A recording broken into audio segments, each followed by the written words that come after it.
tardes. Veo muchas caras conocidas y algunas nuevas, con lo cual me congratulo. Y además que hayáis hecho un espacio en vuestra agenda. Si os dedicáis al sector, estáis todos muy atareados, me imagino. Con motivo del Día Internacional de la Programación, esto lo he rebautizado para, no tener que hablar de programadores y programadoras, ¿vale? El colegio ha querido sumarse a esta celebración organizando este encuentro en colaboración con la Generalitat Valenciana.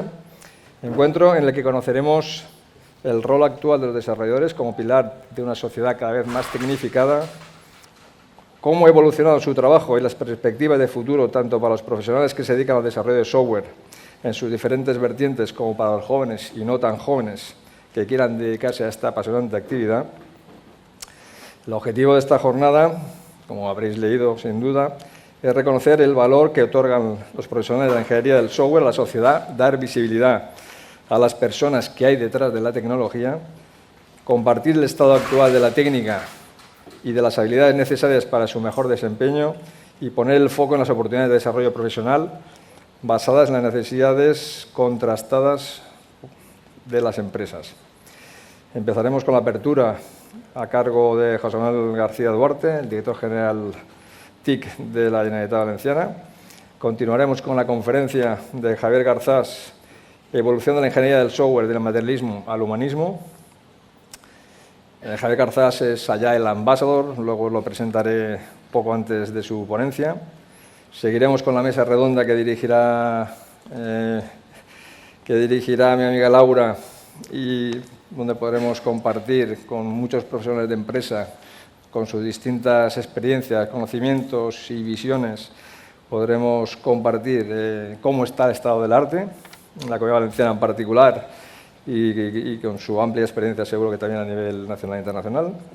Y al final del acto podremos compartir con ponentes y con el público en la terraza, podremos tomar algo y podremos seguir departiendo un rato. Creo que este break que vamos a hacer esta tarde nos va a venir a todos bien, aunque tú, aún tienes algún asunto que te puede trastornar.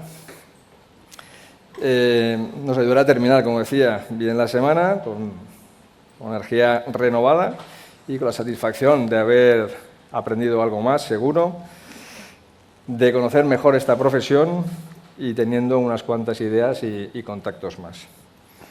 Gracias a todos por compartir este rato con nosotros y gracias a los ponentes, que sé que han hecho un esfuerzo, todos ellos, por estar aquí.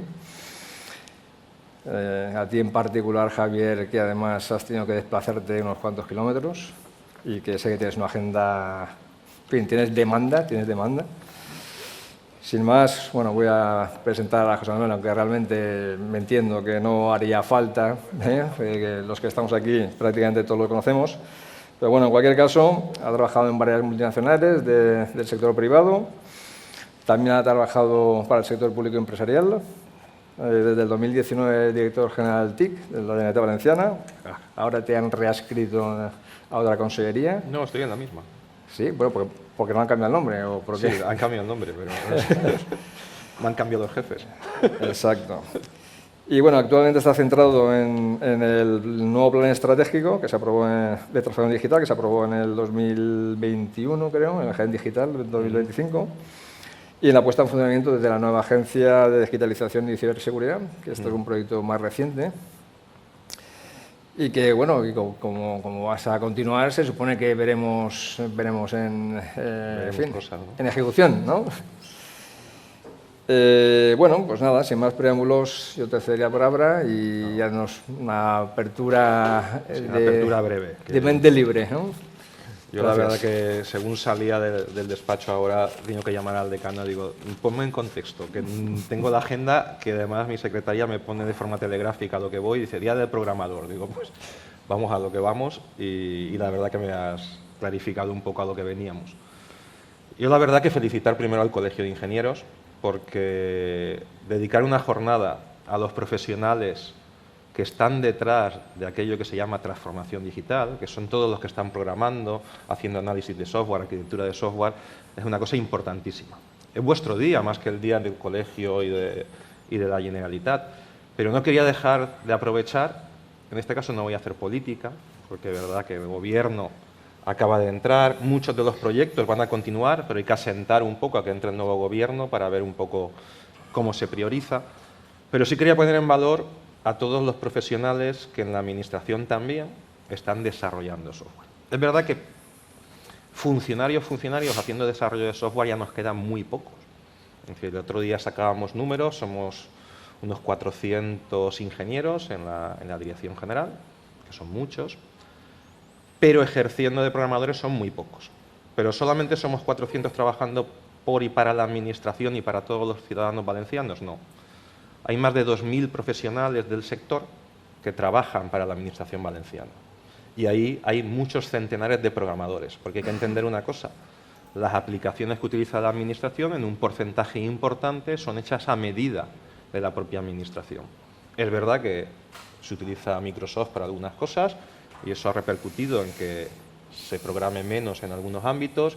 Estamos utilizando SAP para el económico financiero, se parametriza por los programadores, no programan código porque ya se encargan los alemanes o donde lo tengan subcontratado.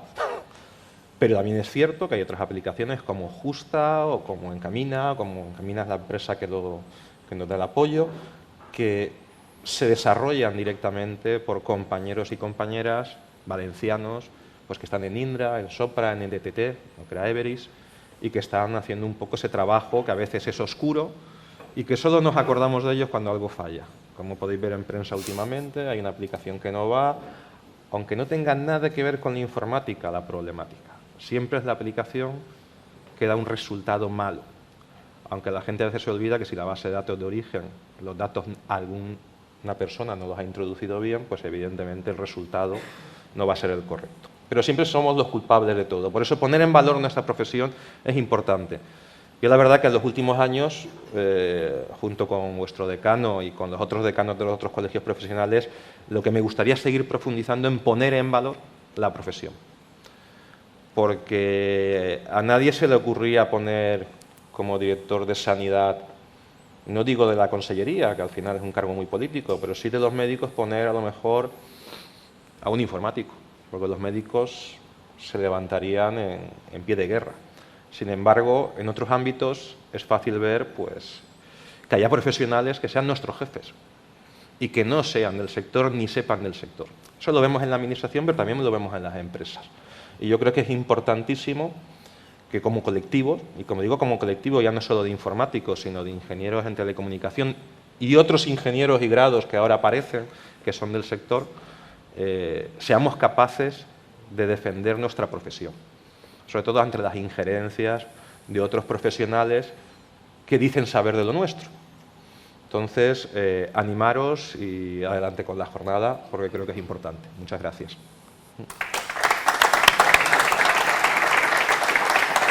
Muy bien. Muchas gracias, José Manuel. Si te puedes quedar un rato estupendo, sí. Y si no, pues ya te saltaré en otro momento. Tenemos temas pendientes. Ahora paso a presentar a Javier, que va a amenizarnos con una ponencia transversal, ¿no? Que nos va a dar un poco de luz de lo que ha pasado en el mundo de la ingeniería del software, de la agilidad en los últimos 20 años. Como te decía, pues te agradezco el esfuerzo que has hecho. Perfecto. Bueno, Javier, si no lo conocéis, lleva ya muchos kilómetros hechos en el mundo académico, en el mundo de la consultoría, de la formación, relacionado casi siempre, si no doy los datos exactos me corriges, con la ingeniería del software y con el desarrollo ágil, las metodologías ágiles en general. Es ingeniero de informática, premio extraordinario de carrera, doctor también, cum laude por unanimidad, por la Universidad de Castilla-La Mancha. Tiene un postdoctorado y una estancia de investigación en la Universidad Carnegie Mellon de Pittsburgh, Estados Unidos. Se distingue, como decía, por su dilatada trayectoria en el mundo de la agilidad, siendo pionero en este campo en España y en Latinoamérica. Ha sido el único español en participar en las primeras conferencias donde se hablaba sobre agilidad.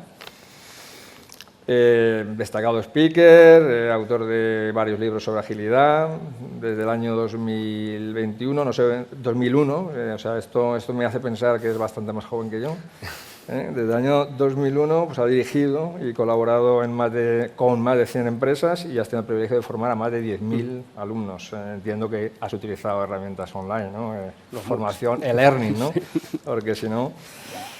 en la edición del año 21 de Semana Informática recibió el premio Sapiens del Colegio de Ingeniería Informática, entre otros aspectos valorables por su contribución a la madurez de la profesión y por su participación en actividades como la certificación académica Euroinf para las titulaciones universitarias del ámbito de la informática.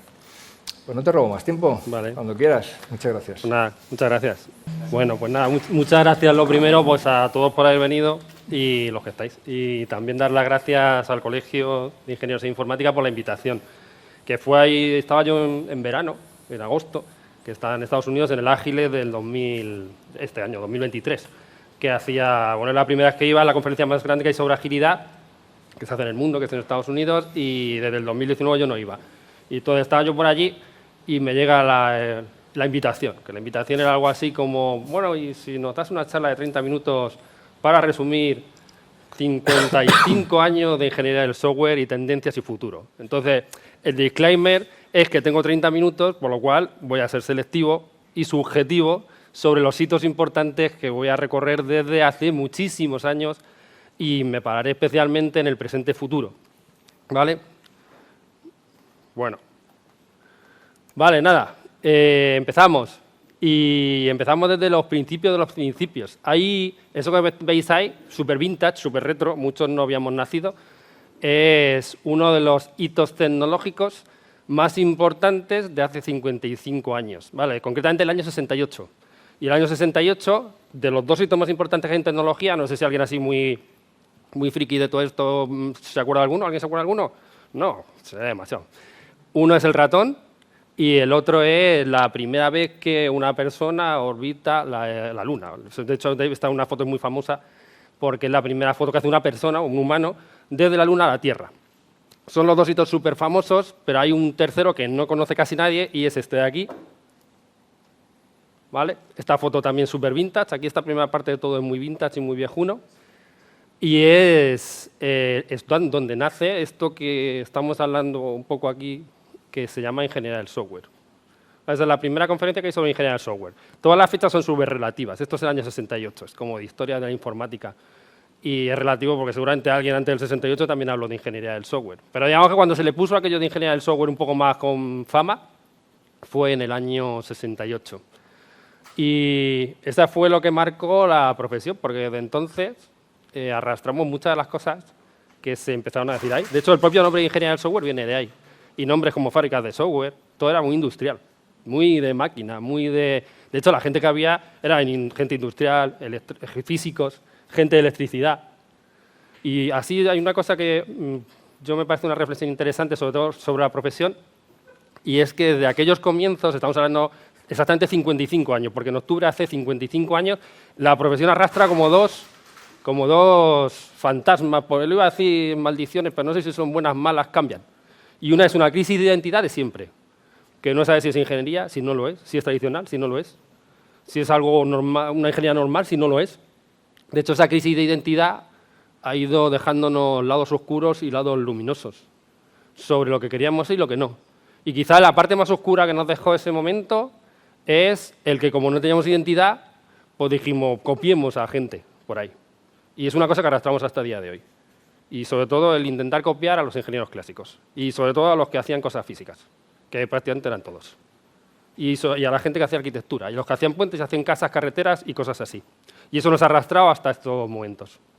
Y luego hay una segunda cosa importante que pasó, y es que nos hemos caracterizado siempre por un pasado difuso del cual recordamos trozos, olvidamos otros, y siendo la profesión probablemente con más cambio, es decir, la que más tiene que evolucionar, porque evoluciona la tecnología y hay cambio y cambio y cambio, somos una profesión que le cuesta cambiar. Y nos aferramos mucho al pasado. Y nos cuesta mucho evolucionar. Y luego ya veréis que a lo largo de la presentación iremos viendo este tipo de cosas. Y eso es una de las cosas que nos ha ido pasando de siempre y la hemos arrastrado siempre.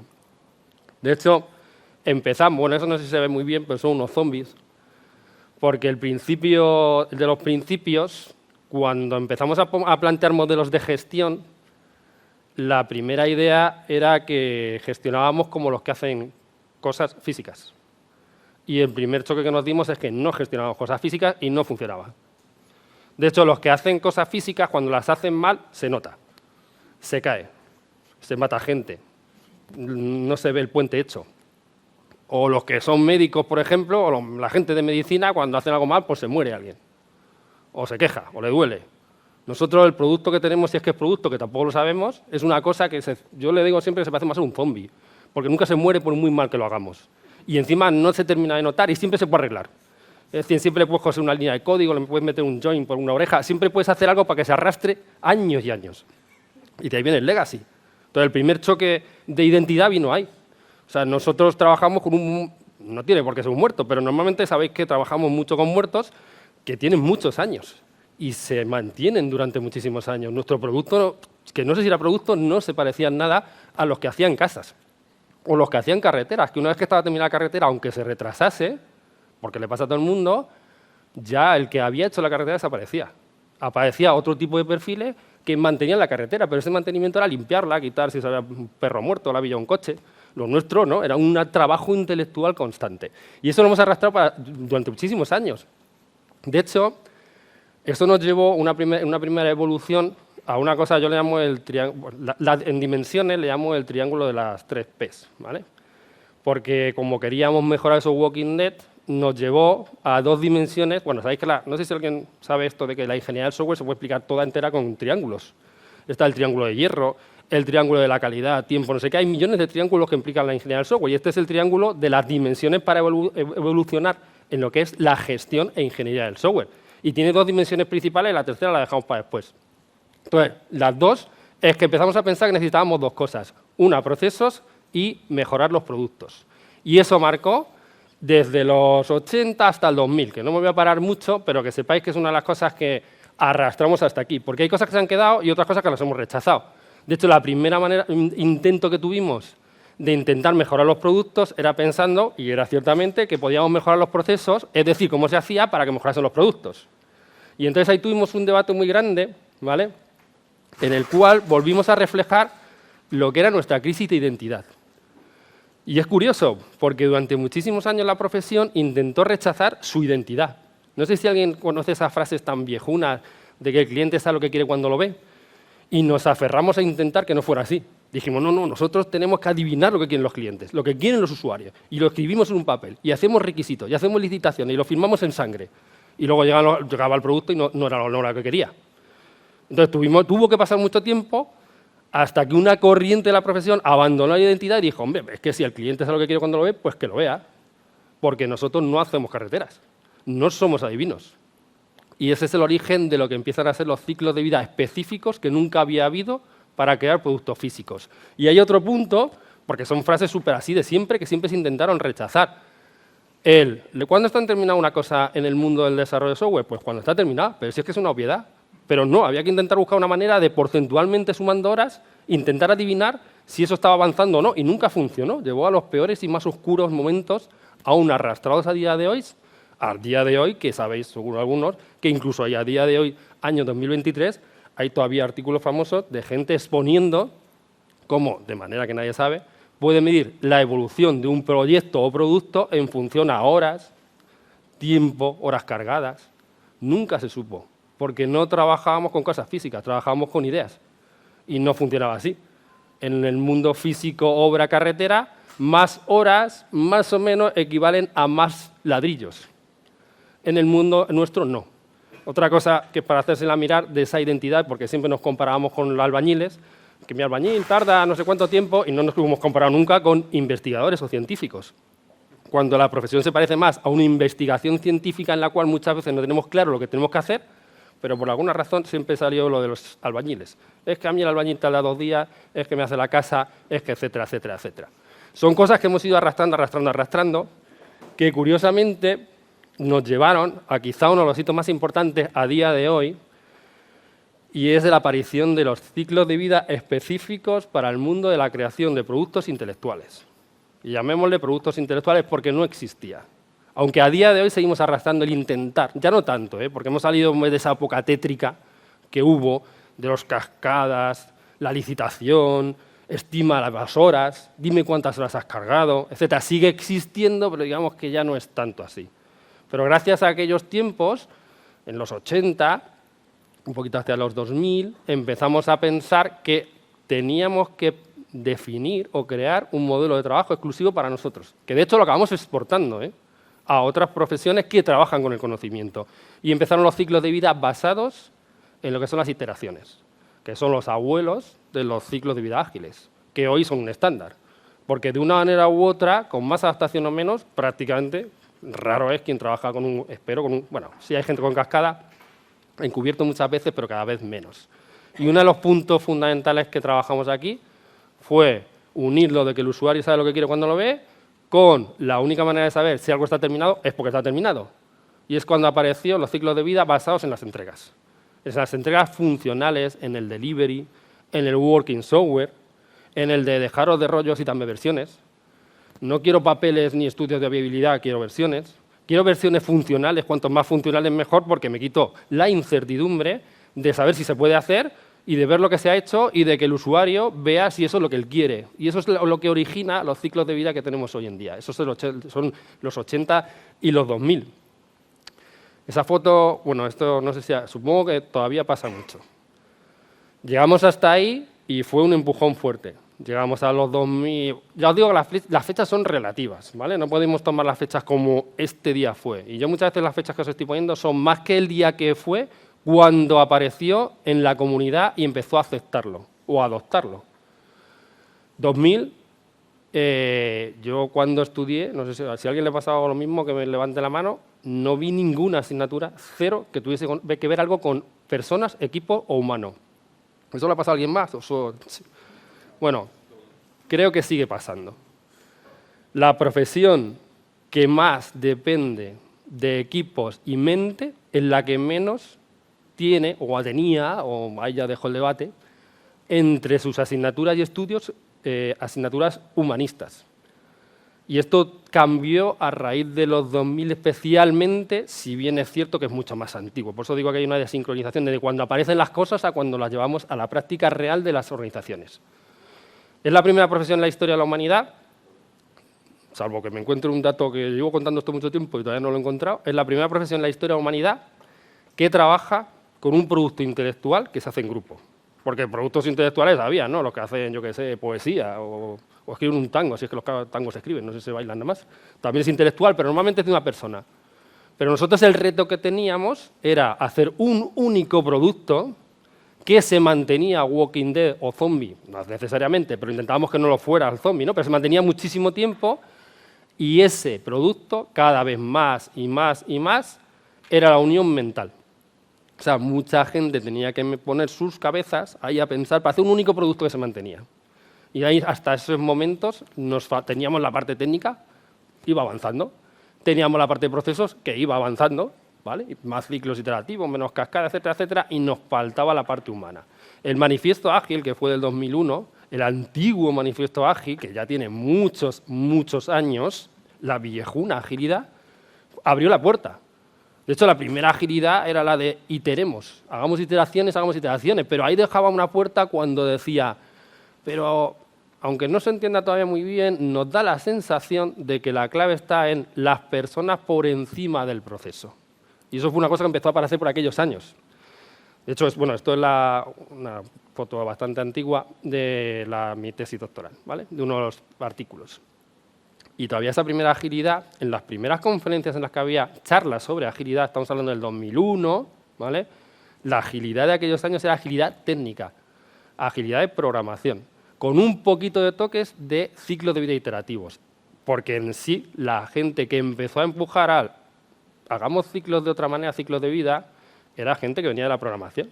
Eran programadores que se chocaron con la realidad de que las cosas que estábamos intentando meter con calzador de la ingeniería clásica no entraban. De hecho, era gente que quería la orientación a objetos. La comunidad que mueve principalmente la agilidad del mundo de la programación es la gente de la orientación a objetos, ¿vale? Y nos faltaba la parte de los equipos. Porque como todos habréis sufrido alguna vez, quizá no podemos decir que la parte de tecnología, por supuesto, es súper importante y la programación lo es, Cierto es, no sé si es bueno o malo, que el zombie acabas cosiéndole y acaba saliendo, pero lo que acaba destruyendo normalmente es la parte humana. La motivación, la desmotivación, las estructuraciones de los equipos pequeños, grandes, autoorganizados, no autoorganizados, multifuncionales y demás. Y aquí aparece el boom fuerte en estos años de lo que se llama equipos ágiles. Hay gente que le llama equipos ágiles. La palabra vintage es peopleware porque ya se sabía. Si es que por eso digo que es curioso nuestra profesión, es que, bueno, todas eran raras. Yo me conozco esta y tiene sus cosas. Porque esto son cosas que dice, ya lo sabíamos. Bueno, pero es que tuvieron que pasar 20 años para que empecemos a ponerlo en práctica. De hecho, quien lo hace más famoso en estos años es los de Management 3.0, que son aquella disciplina moderna post-agilidad que intenta remasterizar prácticas que sabíamos que funcionaban con equipos que hacen productos de carácter intelectual en grupo. Que dicho sea de paso, el Management 3.0 remasteriza el peopleware. Toma el libro viejuno, antiguo, que no ha salido nada más que el que inventó el Management 3.0 y unos cuantos más, y lo actualiza, lo pone más bonito, le pone colores, y sale Management 3.0. Entonces estamos hablando de los 2000, ¿vale? Y empiezan a aparecer más cosas por aquí. Una de las cosas que empieza a aparecer es que se empieza a acelerar todo.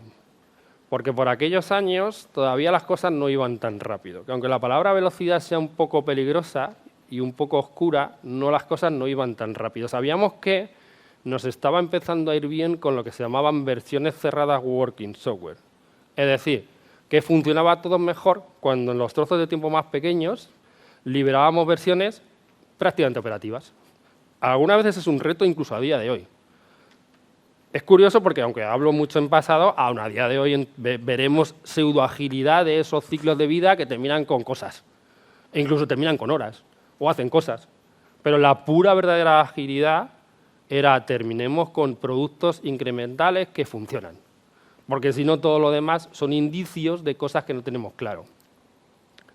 Y esto nos empezó a mover y a empujar a la dimensión de esa tercera P que os decía yo, que es el peopleware. ¿Vale? Producto, proceso, peopleware. Porque cuanto cada vez más queríamos tener, cuanto antes, versiones que funcionaban, más necesitábamos de nuevo que los equipos funcionaran.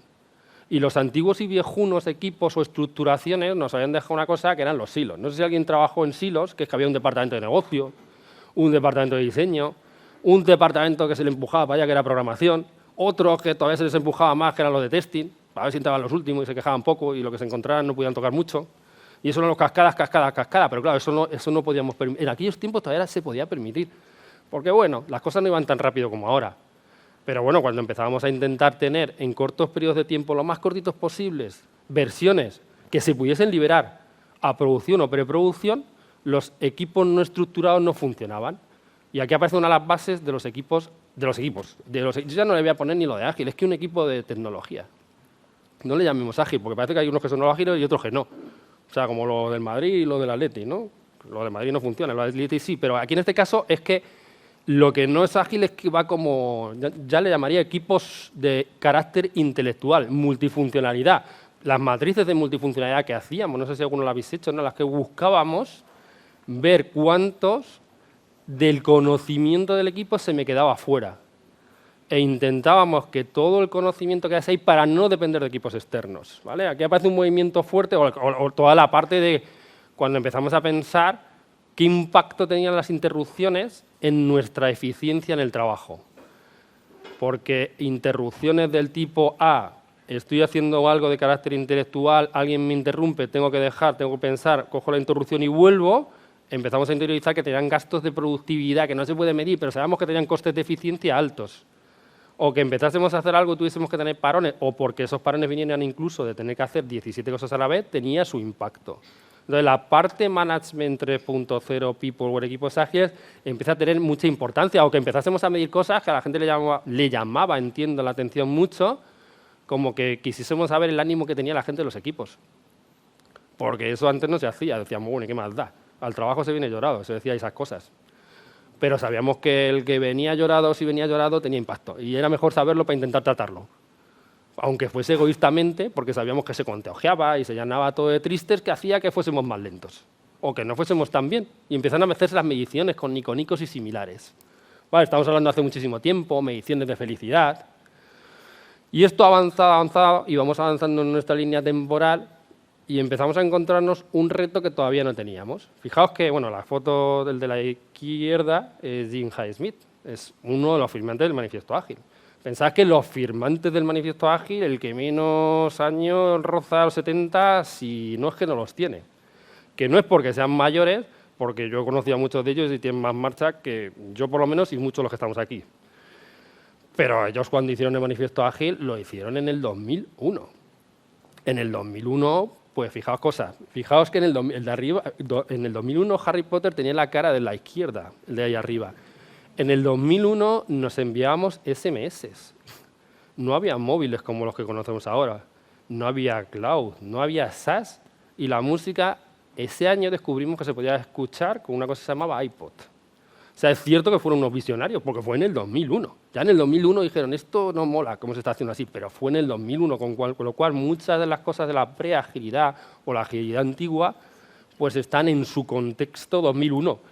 Y lo que pasó, fijaos que en el 2001 el software se vendía en una caja, en el supermercado o en el kiosco. Entonces, aunque todavía tengamos en algunos contextos mentalidad de software en caja, cuando el software se vendía en caja, todavía las viejas prácticas antiguas de los silos, de las entregas a muy largo plazo, como al final había que juntar cosas en una caja para liberarlas en el kiosco, pues como que no era lo mejor, pero funcionaban más o menos. Pero el siguiente gran salto que dimos, lo dimos en el año, sí, bueno, no sé poner un año, pero por aquellos tiempos más o menos difícil poner la fecha, pero empieza el boom del SaaS. Y cuando empieza el boom del SaaS, rompe todo el modelo otra vez. Porque lo del SaaS era, ¿para qué te lo voy a dar en una caja? Que además me lo pirateas. Te lo pongo en el cloud, no me lo pirateas, me quito instalártelo y se acabó el CD. Entonces eso nos llevó a decir, el usuario empezó a decir, pues entonces no tengo que esperar, porque ya me puedes poner la funcionalidad lo más rápido posible. Y alguien dijo, y si yo te la pongo más rápido, pues soy más rápido que este. Y entonces rompió todo el modelo. Porque la gente, por ejemplo, competía porque tenía el control de los kioscos de Madrid. Y ahí se ponía su paquete de contabilidad. Pero cuando se rompió al SaaS, la gente de Latinoamérica competía con los del kiosco de aquí porque ya no había kiosco. Y eso diferenció y cambió todo lo que teníamos. Entonces murió el Cascada. Aquello de entregar ya murió. Murió, ya no se podía trabajar en cascada. Era demasiado lento. Era demasiado esperar. No se podía. Entonces ahí aparecieron todas esas cosas que hicieron matar y llevarnos a un modelo de trabajo totalmente diferente. Y es cuando empieza a aparecer una cosa, adelantándonos hacia los tiempos más recientes, aun siendo aún pasado, y es que empezamos a pensar en la profesión, que ya no tengo claro si se llama ligera del software, gestión, agilidad, etcétera, en negocio. Era una cosa que no habíamos pensado. Nosotros no pensábamos en negocio tanto. Los de negocio pensaban en negocio, pero por su cuenta. Pero nosotros no teníamos modelo de pensar con negocio inmenso en nosotros. Pero claro, al juntar tan cerca la liberación de versiones con lo que es el negocio, o sea, el usuario es que estaba ahí. Es que le libero la versión y es que le da. Según lo que yo haga, le da más rápido, o sea, o libero cada 10 días o sea, empezó a comprimir las 3 P's, todas las P's. La de proceso, la de peopleware y la de producto, incluso la tecnológica. Porque cuanto más rápido liberase, y si yo no liberaba, era porque no tenía, si no liberaba más rápido, era por la naturaleza de mi producto o por la incapacidad de mi modelo tecnológico. Pero empezó a pasar este tipo de cosas, y empezó a aparecer cosas como semi-WPs. El Lean Startup aparece en torno a esta época, y cambia un poco el modelo, porque el Lean Startup es un tipo que coge el ciclo de vida ágil y dice, anda, pues donde pone working software o versión liberable en preproducción, producción, pues yo pongo no solo liberable, sino entregable, producto mínimo viable. O sea, producto mínimo, funcionalidad básica, y que te lo doy y que te funciona. ¿Para qué? Para recoger aquella vieja idea de el usuario sabe lo que quiere cuando lo ve, que lo vea, y para decirle yo a él lo que tiene que hacer, que me lo diga a mí, que es más barato y acierto más. Y empieza el MVP, modelo Lean Startup. De ahí llegamos a 2000 más o menos, 2010 más o menos 2020. Y yo a esta época la bautizo, le pongo el nombre de la de rehacer la agilidad. llamarle corriente ágil 2, corriente de la agilidad sirve, no sirve, está muerta, lleva muriendo desde el 2004, hay gente escribiendo de que tiene que morir. Yo creo que más que morir, acabará reformulándose, cambiando el nombre, porque cambian los tiempos. Y tenemos agilidad vieja y tenemos agilidad acorde a nuestros tiempos. Tenemos la de la ingeniería del desperdicio y la de la maximización de la eficiencia, ¿vale? Lo de desperdicio viene porque en esta evolución que tenemos, si lo hacemos bien, podemos empezar a pensar que los modelos de liberación lo más frecuente posible hacen modelos de negocio más competitivos. Y a igualdad de condiciones de varias organizaciones, cada una con su ritmo, la que libera más rápidamente, normalmente es más competitiva. Y empezamos a juntar piezas que hoy en día son súper interesantes de pensar, como que la fuerza que se opone a la liberación es lo que normalmente le llamamos desperdicio. Y desperdicio es todo lo que puedo quitar y que si lo quito, pues nos dedicamos a hacer cosas que aportan probable valor. Todo el mundo conoce desperdicios, ¿no? ¿Conocéis desperdicios? Venga, que alguien me diga un desperdicio. Las reuniones, las estimaciones, tener muchas cosas en Jira, las decisiones, documentar, pero si podemos, todo eso, el mundo de yo cuando esto lo cuento interiorizas que es como en Matrix, tú ves las letras clave, pero tú ves desperdicio. Las interrupciones, tener muchas cosas a la vez, tener requerimientos muy grandes, tener equipos muy grandes. La ingeniería del desperdicio es la ingeniería del 2000 en adelante. De hecho, los verdaderos aceleradores del modelo de trabajo, que deberían de ser los antiguamente llamados Scrum Master, ahora no sé cómo se llaman, deberían de ser buscadores de desperdicios. Es la ingeniería del desperdicio. Desperdicio por todos los sitios. Trabajo superfluo, interrupciones, cosas que nos han hecho y similar. Porque el desperdicio, la detección del desperdicio y su eliminación es la manera no oscura de acelerar un equipo. La oscura es meterle caña o echar más horas, que luego suele acabar mal. La no oscura es eliminación de desperdicio pensando siempre en aquella cosa que traíamos de años atrás y es que era empujando working software. No me pase como alguna vez que yo voy a ver a gente, el otro día me acuerdo en un sitio, gráfica de cuánto se termina por iteración, mira qué bien vamos, yo veo la gráfica muy continua, digo en qué está esto medido, en horas. No, entonces no hemos aprendido nada. Porque entonces estamos metiendo aceleraciones basadas en tiempo cargado. Y tiempo cargado implica gente sentada. Y nosotros no queremos gente sentada. ¿Qué queremos? Working software, versiones utilizables. Que cada uno las haga incluso como quiera y cuando quiera. Pero midamos en working software.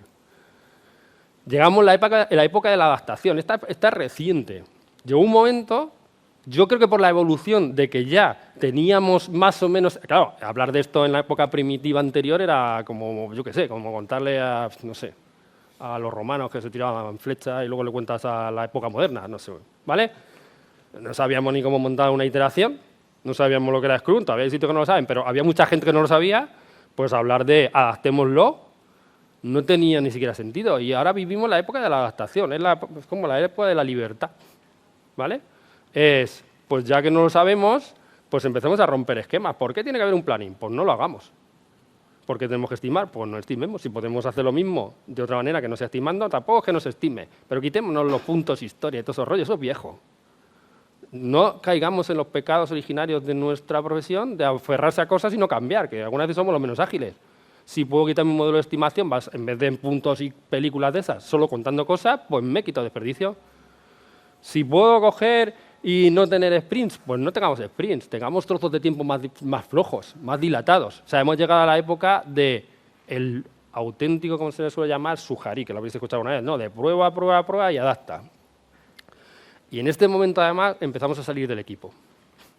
Esto no tiene mucho tiempo, hablando como siempre os digo, en fechas de cuándo llega esto a la comunidad, no en fechas de cuándo lleva esto por ahí dando vueltas. Pero esto no lleva mucho tiempo, pero ha sido hace no mucho tiempo cuando hemos empezado a pensar, bueno, mal que bien después de mucho sufrimiento nos hemos creído que la componente fundamental o muy importante de que esto salga bien en un trabajo intelectual son las prácticas de equipo. El people, work, motivación, estructura y similar. Pues entonces empecemos a pensar fuera del equipo. Y hemos empezado a pensar que hay diferentes equipos, que hay relaciones entre equipos, que no todos los equipos son iguales, que incluso puede ser que para que tenga un equipo que entregue working software lo más frecuente posible, puedo tener otros equipos que le quitan ruido. Y empezamos a hablar de topologías de equipo, que es una de las cosas que hoy en día más estamos trabajando. Es que no todos los equipos son iguales y que podemos tener equipos transversales, con el objetivo siempre de empujar hacia negocio esas iteraciones. Hoy vamos a encontrar mucho que después de todo esto, la evolución en la que estamos ahora mismo es la era del valor. Por antes no podíamos pensar eso. Hablábamos de entregar, pero a finales de este trozo de tiempo teníamos, y es un trozo de tiempo de hace muy poco, hemos empezado a tener la madurez para pensar en una palabra mágica que, al igual que aquella que estaba de los equipos por encima de los procesos, están dando también vueltas, y es la palabra mágica que se llama valor. Una de las palabras más, como todas estas palabras, igual que autoorganización también fue muy mal utilizada, valor también fue mal utilizado, pero hoy en día es la palabra, es la era del valor. Es la de no caigamos, como dice el título, uno de los títulos que empuja, de los libros que empuja mucho hoy en día esto, uno que se llama Build Trap, que dice no caigáis en la trampa de la productividad, creación desenfocada. No queremos tirar millones de dardos a la diana, sino que queremos que la mayoría de los dardos que tiremos den en la diana. Y entonces ya no nos vale solo, porque nos vale todo lo anterior, pero no nos vale solo con modelos de trabajo eficientes, sino que nos vale modelos de trabajo efectivos. Y no nos vale solo con MVPs, nos vale con experiencias. Y empezamos a meter en todo el ciclo toda la parte de Customer Experience, ¿vale? Y no nos vale solo experiencia, sino que hay que ver lo awesome, o sea, lo maravilloso que es lo que estamos entregando. Y ya llegamos a la última parte, que es 2020, 2023, ¿qué pasará? Que es una era, una época o un decenio bastante interesante, construido sobre lo anterior y con bastantes novedades, ¿vale? Bueno, una de las cosas con las que también un poco ponía la foto del Agile 2023, un poco por... ¿vale? La primera de las cosas que nos encontramos o que reflexionamos mucho ahora es una cosa súper interesante y para los que os queráis dedicar a esto, muy rica. Y es que nunca había habido tantas prácticas, buenas prácticas, en nuestra área. Le podéis llamar prácticas ágiles, llamadle como queráis. Nunca. O sea, salen por todos los sitios. Esto es muy bueno, porque nacen de muchos sitios totalmente diferentes. Y lo complicado es que es difícil encontrarlas, pero cada día sale una experiencia diferente, en un sector diferente, con una tecnología diferente, con una casuística diferente. Y nunca había habido tantas. Salen miles de prácticas. Esto nos lleva a que el reto actual que tenemos es dejar una lacra de estos últimos años. Tampoco creo que lo sea tan lacra porque creo que es evolutivo, y es que hemos aprendido o hemos ido metiendo buenas prácticas por imitación en todos los sitios. El famoso modelo Spotify, que no se sabe ni siquiera si lo utilizó Spotify, para los que hayáis hecho cosas de modelos de diseño organizacional o escalado, pues copiábamos copiábamos Scrum, copiábamos el oscuro Safe, copiábamos. La era actual es la de, no, copia un poco, pero adapta, porque hay demasiadas cosas y demasiadas casuísticas como para utilizar siempre lo mismo. Esto es lo que yo le llamo las burbujas ágiles. Esto sí está, y yo, como he pasado por muchísimos sitios, pues lo he visto muchas veces. Y esto es una cosa a interiorizar, quizá evolutivamente. Las mismas buenas prácticas no funcionan igual en dos sitios. O sea, es más fácil conocer el lado oscuro. O sea, el lado oscuro es muy fácil identificarlo, porque dices, es un pedazo de cascada. Alguien que termina una iteración sprint con papeles, documentos, o no sabe ni cómo lo termina. No tener delivery hasta que pasen 7 sprints. O sea, el lado oscuro, tener muchas reuniones, no medir, no saber ni por dónde vamos, bueno, no saber el valor, yo qué sé. El lado oscuro es claro, pero el lado no oscuro es más difícil, porque no es oscuro. Y sin embargo, en unos sitios funcionan un conjunto de prácticas y en otros no. Y hay sitios que les va un Kanban y son maravillosos, y en otros sitios no. Y hay sitios que les va una estructura de trabajo con unas temporalidades que en otros sitios no funcionan y son igual de válidas. Y hay una tipología de equipos que funcionan en un sitio y en otros no. Y un tamaño de equipo funciona en un sitio y en otro no. Con lo cual, los que os dediquéis o nos dedicamos a esto, el reto de estos años que vienen es conocer muchas soluciones para no hacer como lo de que, como me parecen todos los problemas un clavo, pues yo le doy con el martillo aunque no sea clavo. ¿Vale? Porque es una visión muy antigua. De hecho, hemos vuelto, curiosamente, fijaos, es una transparencia, esta es una foto de una conferencia de Jürgen Apelo, que es el que crea el Management 3.0. que retoma una idea muy antigua en el mundo de la ingeniería del software, que era la idea de los patrones, y la toma como patrones organizacionales, con la idea de decir, no hay una única solución de libro que podamos aplicar a todas las organizaciones, aun siendo igualmente válidas para que sean ágiles, sino que hay que hacer combinaciones de buenas soluciones. En vez de un puzzle, un tangram, de esto que se pueden hacer un montón de combinaciones, ¿vale? Y hemos pasado de imitadores, de unos cuantos frameworks ágiles, a creadores de frameworks. Y hoy en día nos encontramos con la tercera generación de lo que son los frameworks ágiles. Que la segunda sería la de los frameworks de escalado, los que iban extra equipo proponiendo soluciones. La segunda. La tercera es la de monta tu propio framework. La heterogeneidad que hay hoy en estructura de diseño organizacional es grandísima. Puede ser que sea el momento más de lucidez en lo que es la profesión, en cómo llevar lo que hemos estado haciendo durante mucho tiempo a un diseño organizacional más allá de lo que es el propio equipo y extenderlo a una organización. Desde equipos más grandes, equipos pequeños, los Customer Experience. Yo ahora, por ejemplo, esto es un cliente con el que trabajo ya hace muchísimos años, muchos. Y todo lo que es incorporar esos equipos, que hay gente que le llama Customer Experience, aquí en este contexto nosotros le llamamos los equipos de éxito, que no es el equipo comercial, es el equipo que se encarga de decir, oye, pero lo que estamos haciendo a la gente le gusta, pero ¿qué feedback me da de lo que estamos haciendo? O sea, todo eso es una cosa que está creciendo muchísimo que antes no teníamos, ¿vale? O todo lo que son las, fijaos, cosas súper antiguas esto, ¿eh? De hecho, que es las estructuras no formales, que sabíamos que tenían un impacto súper altísimo, nunca lo habíamos incorporado en agilidad ni en diseño organizacional. De hecho, el de Marco, que fue uno de los pioneros de todo esto visionario, en los años 80, él decía que lo más importante que había en muchas organizaciones era la máquina del café, que había casos en los cuales quitar la máquina de café se había cargado la organización.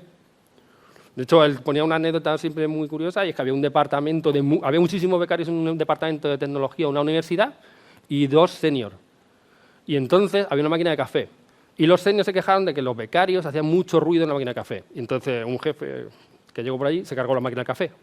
Y entonces se colapsaron las peticiones a los seniors. Y era porque dejaron de solucionarse las dudas en la máquina del café. Entonces, todo eso es lo que trata las zonas ahora y las estamos utilizando muchísimo en este contexto.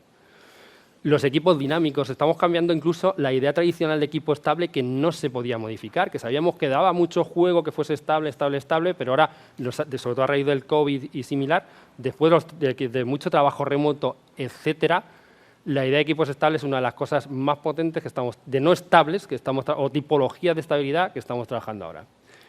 Y bueno, la parte de valor, el discovery, hacia dónde vamos, saber el por qué hacemos las cosas, área fuerte en lo que es el área de producto. Y lo que nos toque, fijaos que incluso ya, aquí ya me quedaría hasta el qué puede venir después. He puesto ahí lo del ChatGPT, porque no sé si alguien ha hecho el ejercicio de decirle al ChatGPT que te diseñe una retrospectiva. Y decirle, diseña una retrospectiva para esta problemática con este equipo y dame una dinámica que busque esto, esto, esto y esto. Y todavía no nos queda que lo haga él solo, pero o decirle que os haga un OKR. Y decirle, házmelo así, así, así, así, así. O sea, que por aquí los asesores van, ¿vale? Y aquí os lo dejo hasta lo que venga, ¿vale? Muchas gracias por el rato este, ¿vale? Yo soy Laura Olcina, soy la directora gerente de ITI, Centro Tecnológico de Referencia en el ámbito de las TIC. La verdad es que es un verdadero placer estar hoy aquí con vosotros, un lujo moderando la mesa el futuro del desarrollador de software en la Comunidad Valenciana, desarrolladora que comentábamos antes. Es un gusto, bueno, primero, tengo que decir que José Manuel me ha deprimido un poquitín, porque ha comentado de la profesión, tengo que empezar diciendo que soy economista. Ruego, me disculpéis, soy una infiltrada. Pero bueno, a mi favor, lo comentábamos antes, llevo creo que 25 años en ITI, en el Centro Tecnológico, y empecé como becaria. O sea que creo que ya algo conseguiremos, alguna...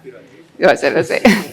Luego Javier también me ha deprimido porque empezaba a ver las fechas y reconocía muchos de los temas de los que hablábamos, con lo cual, bueno, creo que ya voy teniendo una edad.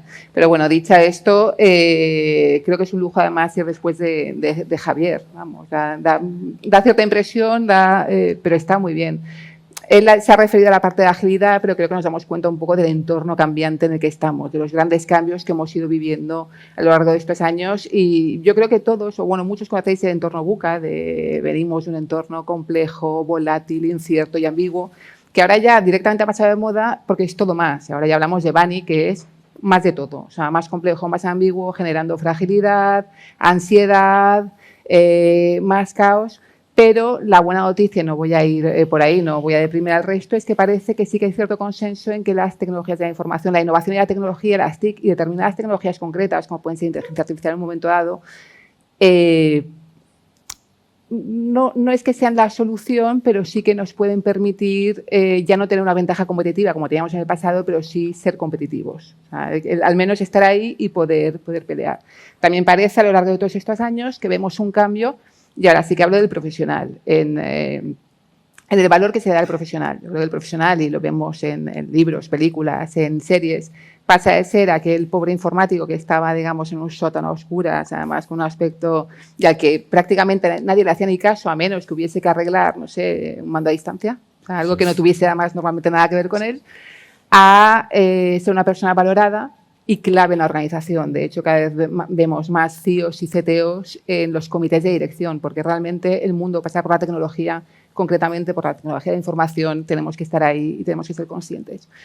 Bueno, dicho todo esto y por no enrollarme más, mercado global, tecnología muy importante, pero estamos preparados, tenemos acceso a esas tecnologías, tenemos el personal adecuado para ello, lo encontramos. Bueno, son muchísimas dudas las que dejo encima de la mesa, pero afortunadamente no estoy sola, sino íbamos apañándonos. Tengo unos magníficos compañeros de mesa, de taburete, de debate, para resolver justamente muchas de las dudas que vamos a plantear. Así que, bueno, voy, si acaso, voy a decir ya no por orden, pero vamos.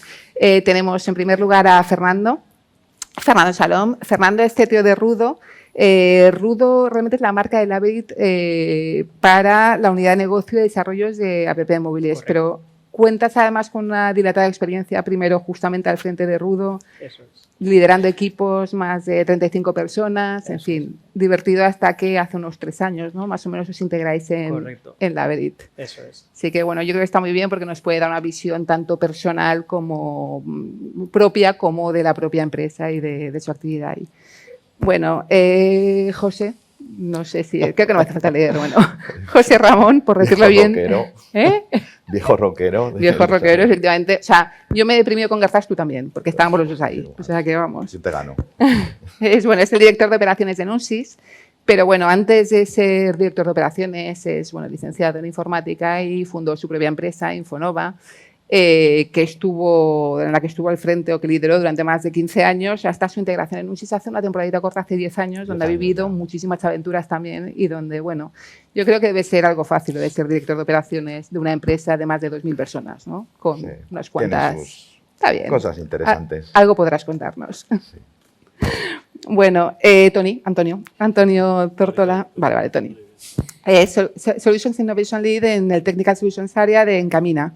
Bueno, concretamente apasionado, además me ha encantado, me he metido en sus LinkedIn para ver qué contaban, además de lo que ponían en el currículum tal cual, apasionado de la analítica de datos, de inteligencia de negocio, de inteligencia artificial. Decían, me motiva todo aquello que tiene que ver con resolver las problemáticas de negocio a través de la tecnología, con lo cual, bueno, yo creo que es más que bienvenido y vas a tener muchísimo que aportar justamente en este debate. Muchas gracias. Y ya, por último, pero no menos importante, porque como podéis imaginar, si hablamos de TIC, vamos a hablar también de dificultades para atraer y retener el talento en TIC. Y ahí, bueno, yo creo que Cristian Ruiz, el apellido es Cristian Ruiz es el Head of Information Technology Division de Robert Walters, lleva la parte de decir captación, suena un poco raro, de headhunting del área TIC de Robert Walters en Valencia. Y bueno, cuenta con más de 10 años de experiencia realizando justamente labores de consultoría empresarial, gestión de equipos y procesos de selección de perfiles, especializado en perfiles IT en España. Yo creo que nos vas a poder dar también una pincelada un poco de qué se mueve en la Comunidad Valenciana, incluso algún dato. Fenomenal. Pues si os parece, y ya voy un poco acelerada, antes de empezar en el tema del talento, sí que me gustaría preguntaros un poco cuál es vuestra visión actual del panorama de las tecnologías de la información y la comunicación en la Comunidad Valenciana. Principales desafíos, retos, insisto, atraer y retener talento sé que es uno de ellos. Ese nos lo saltamos, pero bueno, desde un punto de vista casi tecnológico. Hemos hablado de algunas tecnologías, como lo veis, como queráis. José, venga. Yo, si quieres, ¿se oye esto? Sí. Sí. Y yo creo que estamos viviendo la edad dorada del desarrollo de software y del desarrollador de software. Yo que tengo más historia o más pasado que futuro profesional, aunque espero que sea apasionante y que aún me quede mucho. ¿Dónde te queda? ¿Dónde te queda? Y que he vivido ya muchas cosas. Yo creo que desde la época de las batas blancas, que quizá yo tenga idealizada, porque no llegué a vivir, pero yo los veía ahí como... yo creo que no hemos vivido una época como esta, en la que realmente el profesional de las tecnologías de la información en general y el desarrollador en particular esté tan altamente valorado por la sociedad, tan altamente demandado.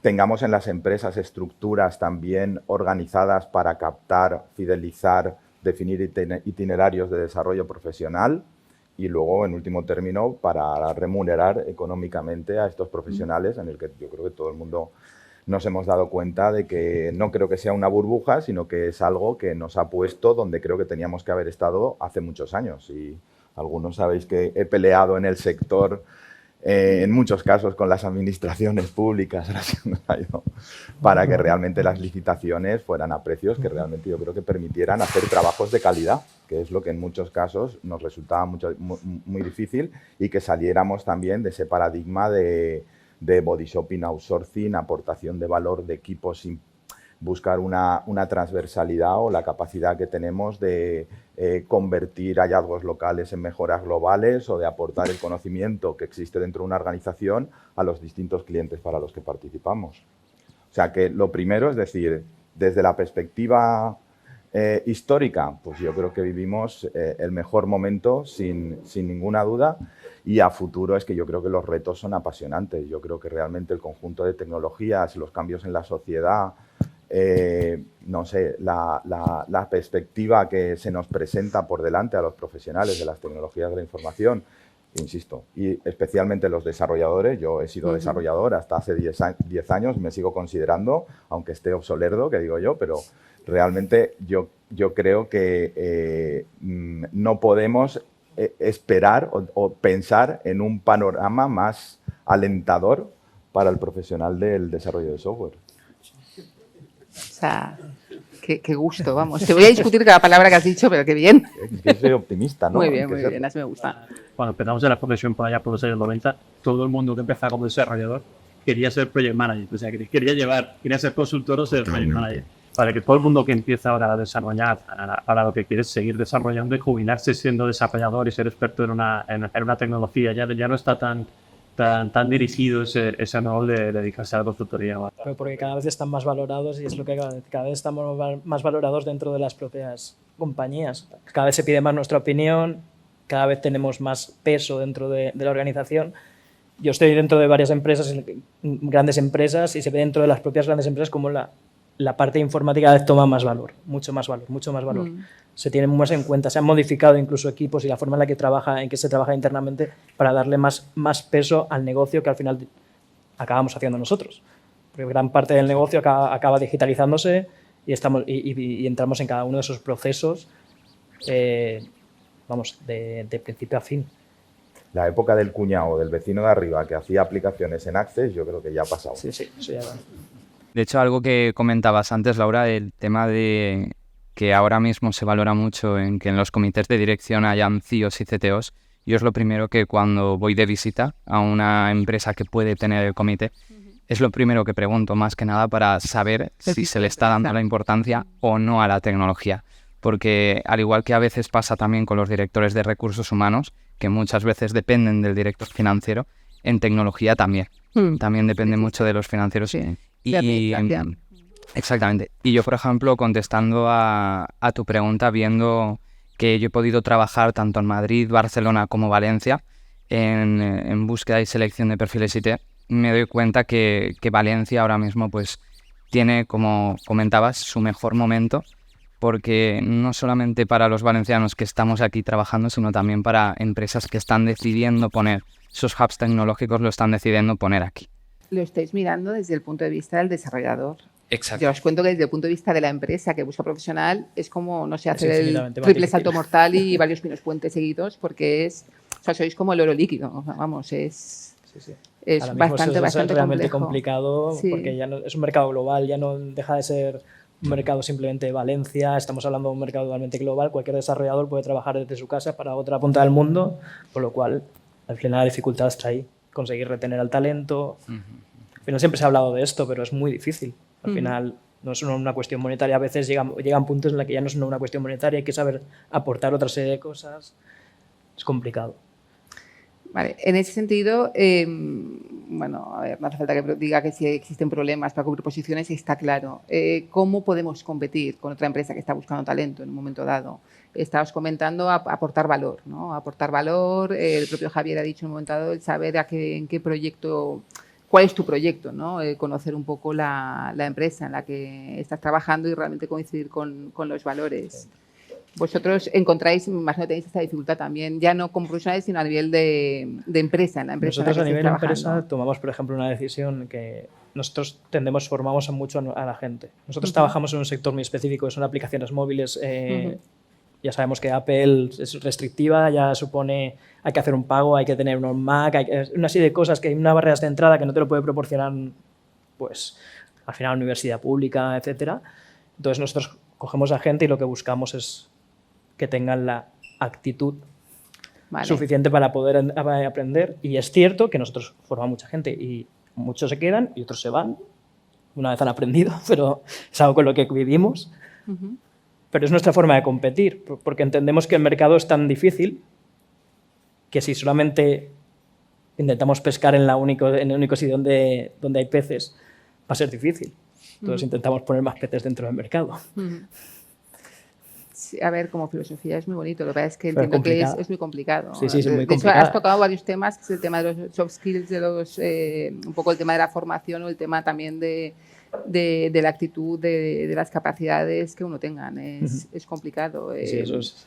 Iba a hacer la pregunta también hasta qué punto el personal cuando sale de la universidad está suficientemente formado. Lo digo porque al final es un problema. Nos encontramos que hay falta de personal, además hablamos de tecnologías que se mueven muy rápidamente, no llegamos a adaptarnos, hasta qué punto salen, están formados, los formas se van, ¿cómo estáis manejando? Claro, ahí va a depender mucho del tipo de empresa al que se quieran dirigir y sobre todo de las expectativas que tengan.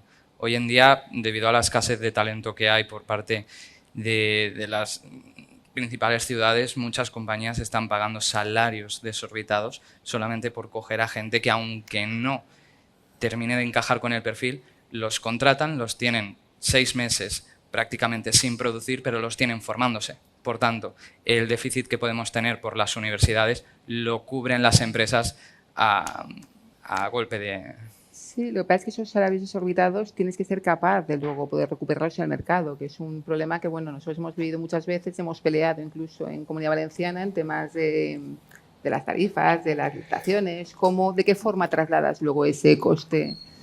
Yo creo que además las empresas de servicios en este momento estamos compitiendo con las grandes multinacionales, pero que traen hubs o deciden poner sus hubs tecnológicos en Valencia o donde sea. Realmente al final también es verdad que nos da igual porque, como comentabas, pues se puede teletrabajar desde cualquier lugar del mundo en este momento y quizá las diferencias culturales pueda ser lo más importante, sino también con las empresas de producto en el que existe un desacople entre los costes y los ingresos potenciales que se pueden obtener. Y ahí tenemos un segundo desafío.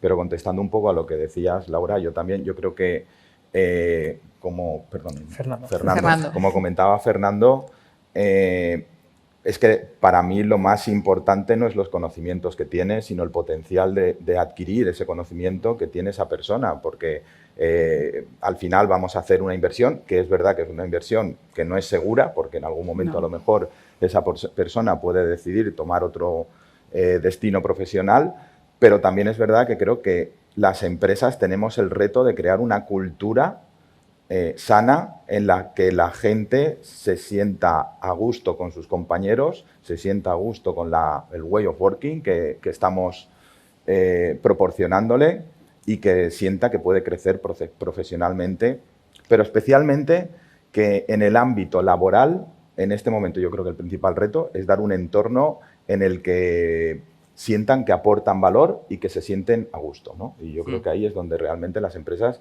tenemos el reto. intentando ver cómo soportar las distintas presiones, por un lado el mercado laboral, por otro lado de las entregas y los clientes, y en esa dinámica pues intentar ser productivos y sobre todo aportar valor, ¿no? Que decía Javier, porque al final esto de la productividad realmente no se mide en horas, sino que se mide en valor aportado a los clientes, que es lo que realmente al final determina que consigamos ingresos, ¿no? Exacto. Yo creo que la parte de empresaria conseguir ingresos para justamente poder pagar esos salarios y a veces lo que no es salario en efectivo, por así Pero ahí decirlo. también esas nuevas tecnologías que estábamos hablando, como Copilot o ChatGPT o lo que sea, que no solamente sirven para que me hagan una retrospectiva o me digan cómo lo tengo que hacer, es que en este momento yo realmente tampoco lo he trabajado, pero he visto a compañeros hacerlo, que es que obtienen código perfectamente funcional, que no digo que vayas a poner en producción, pero que como una primera versión, incluso como una versión de aprendizaje para los juniors, es impresionante. O sea, quizá ahí también podamos tener una oportunidad de generar valor a un coste menor, ¿no? Porque al final es la dificultad que tenemos las empresas. Yo creo que de empresas. momento va a ir más en el ámbito de la productividad, la productividad del puesto de trabajo que en el llegar a desarrollar funcionalidades completas de desarrollo de software. En el ámbito de la productividad va a ser una transformación brutal, porque al final te va a ayudar a hacer un montón de procesos que son repetitivos, que no te aportan nada y que realmente el uso de estas tecnologías es lo que te va a hacer. ¿En qué punto están? O sea, como nos hemos metido en la parte de tecnología, que era una parte que quería tratar, al principio, ¿en qué punto ves que está la implantación real de la inteligencia artificial? Os puedo dar algunas pinceladas a nivel, hablamos mucho de inteligencia artificial, perdón, de lo bien que está, pero la realidad es que, según datos del año pasado, la implantación en España era del 11%, dependía muchísimo del nivel del tamaño de la empresa, del sector, fuese pyme, no pyme, desde luego en el sector TIC la implantación era muchísimo más alto. Y justamente la Comunidad Valenciana hablamos a nivel nacional, yo creo que era un 11%, Comunidad Valenciana un 14%, muy por encima del resto. Y quedamos la segunda después de Madrid, pero me choca muchas veces cuando ves esas cifras, porque al final en nuestro entorno yo creo que es empresas TIC, o sea, lo tenemos totalmente claro. Pero ¿cómo veis esa implantación luego en el resto de empresas? O sea, la inteligencia artificial clásica ha costado despegar, o sea, cuesta despegar. En todas las organizaciones se han hecho pequeñas pruebas de concepto para intentar, pues quiero avanzar en mi predicción de compras o quiero avanzar en cómo tengo que aprovisionar mis compras para poder hacer que compre mejor. Pero realmente yo creo que el punto de inflexión ha sido la aparición de la discriminación, de la democratización de la inteligencia artificial generativa. O sea, yo creo que es un antes y un después en un montón de procesos que se van a poder automatizar.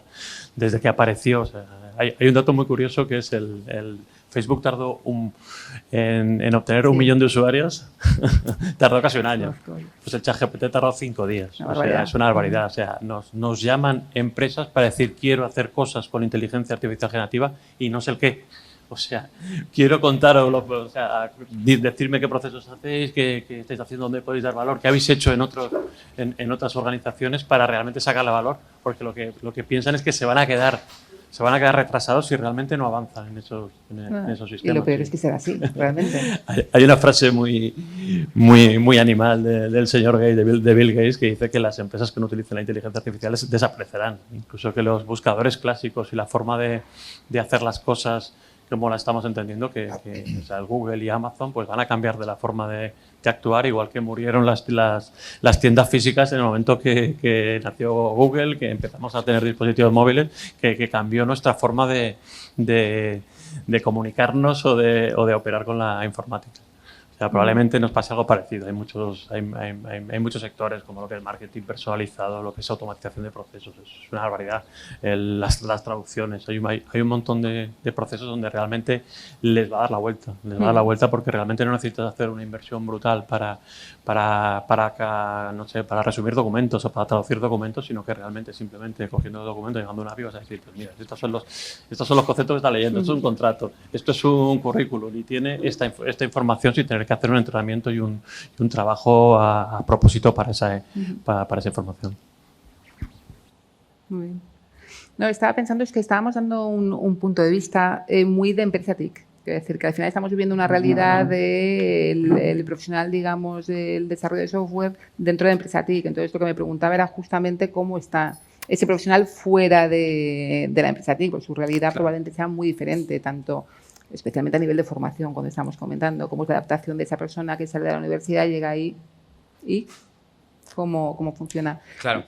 Hay sobre todo el enfoque en lo que diferenciamos consultoras tecnológicas, clientes finales con producto propio, que no tiene por qué ser tecnológico, sino que tengan un departamento de tecnología que apoye a lo que es, por ejemplo, la actividad productiva. Nos damos cuenta que si la empresa no valora la tecnología como algo importante, muchas veces no se le va a dar la inversión necesaria y muchas veces no se va a invertir, por ejemplo, en lo que estábamos comentando, en temas de inteligencia artificial.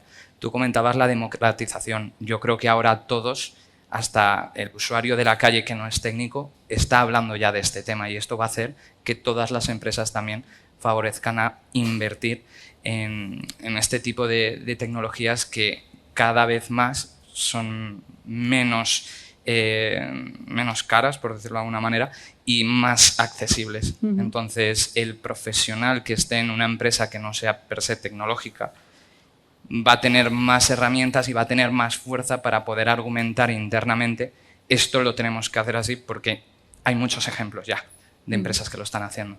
Y eso sí que se está viendo, como muchas empresas acuden, por ejemplo, a empresas pues como el ITI, como Encamina, para preguntar, hacer cuestiones de cómo puedo yo evolucionar porque no tengo los medios internamente, no los puedo contratar porque no tengo trabajo suficiente como para poder hacer que esta persona esté trabajando las 8 horas diarias, pues oye, me apoyo en consultoras tecnológicas.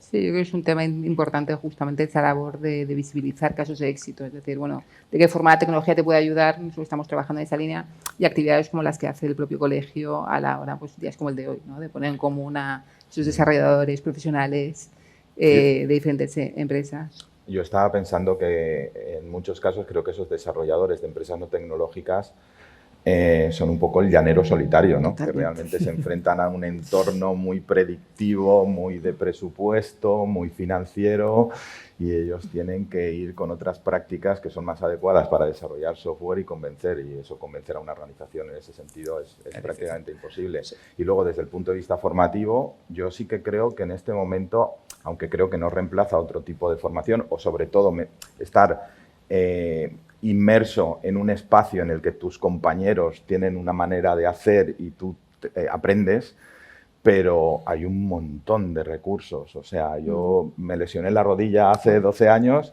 jugaba fútbol, jugaba fútbol, Alejandro, y empecé a nadar y empecé a ver vídeos y es que es impresionante. O sea, todo esa información no existía. Bueno, yo ya había nadado, nadie sabía decirme que había que coordinar la brazada con la patada o cómo había que hacerlo. Está en YouTube en concreto, ¿no? Es que hay un montón de información. O sea, ahora siento la necesidad de verte nadar. CSV, no sé, muchos canales que seguro, Codelink, no sé, el de Dave Farley, de Continuous Delivery. O sea, hay un montón de información que yo creo que más que ayudar a formar, ayuda a generar cultura. Y ese perfil de profesional que se preocupa por tener una cultura en relación a su profesión, yo creo que también es el que muchas empresas estamos buscando. Totalmente. Sin duda.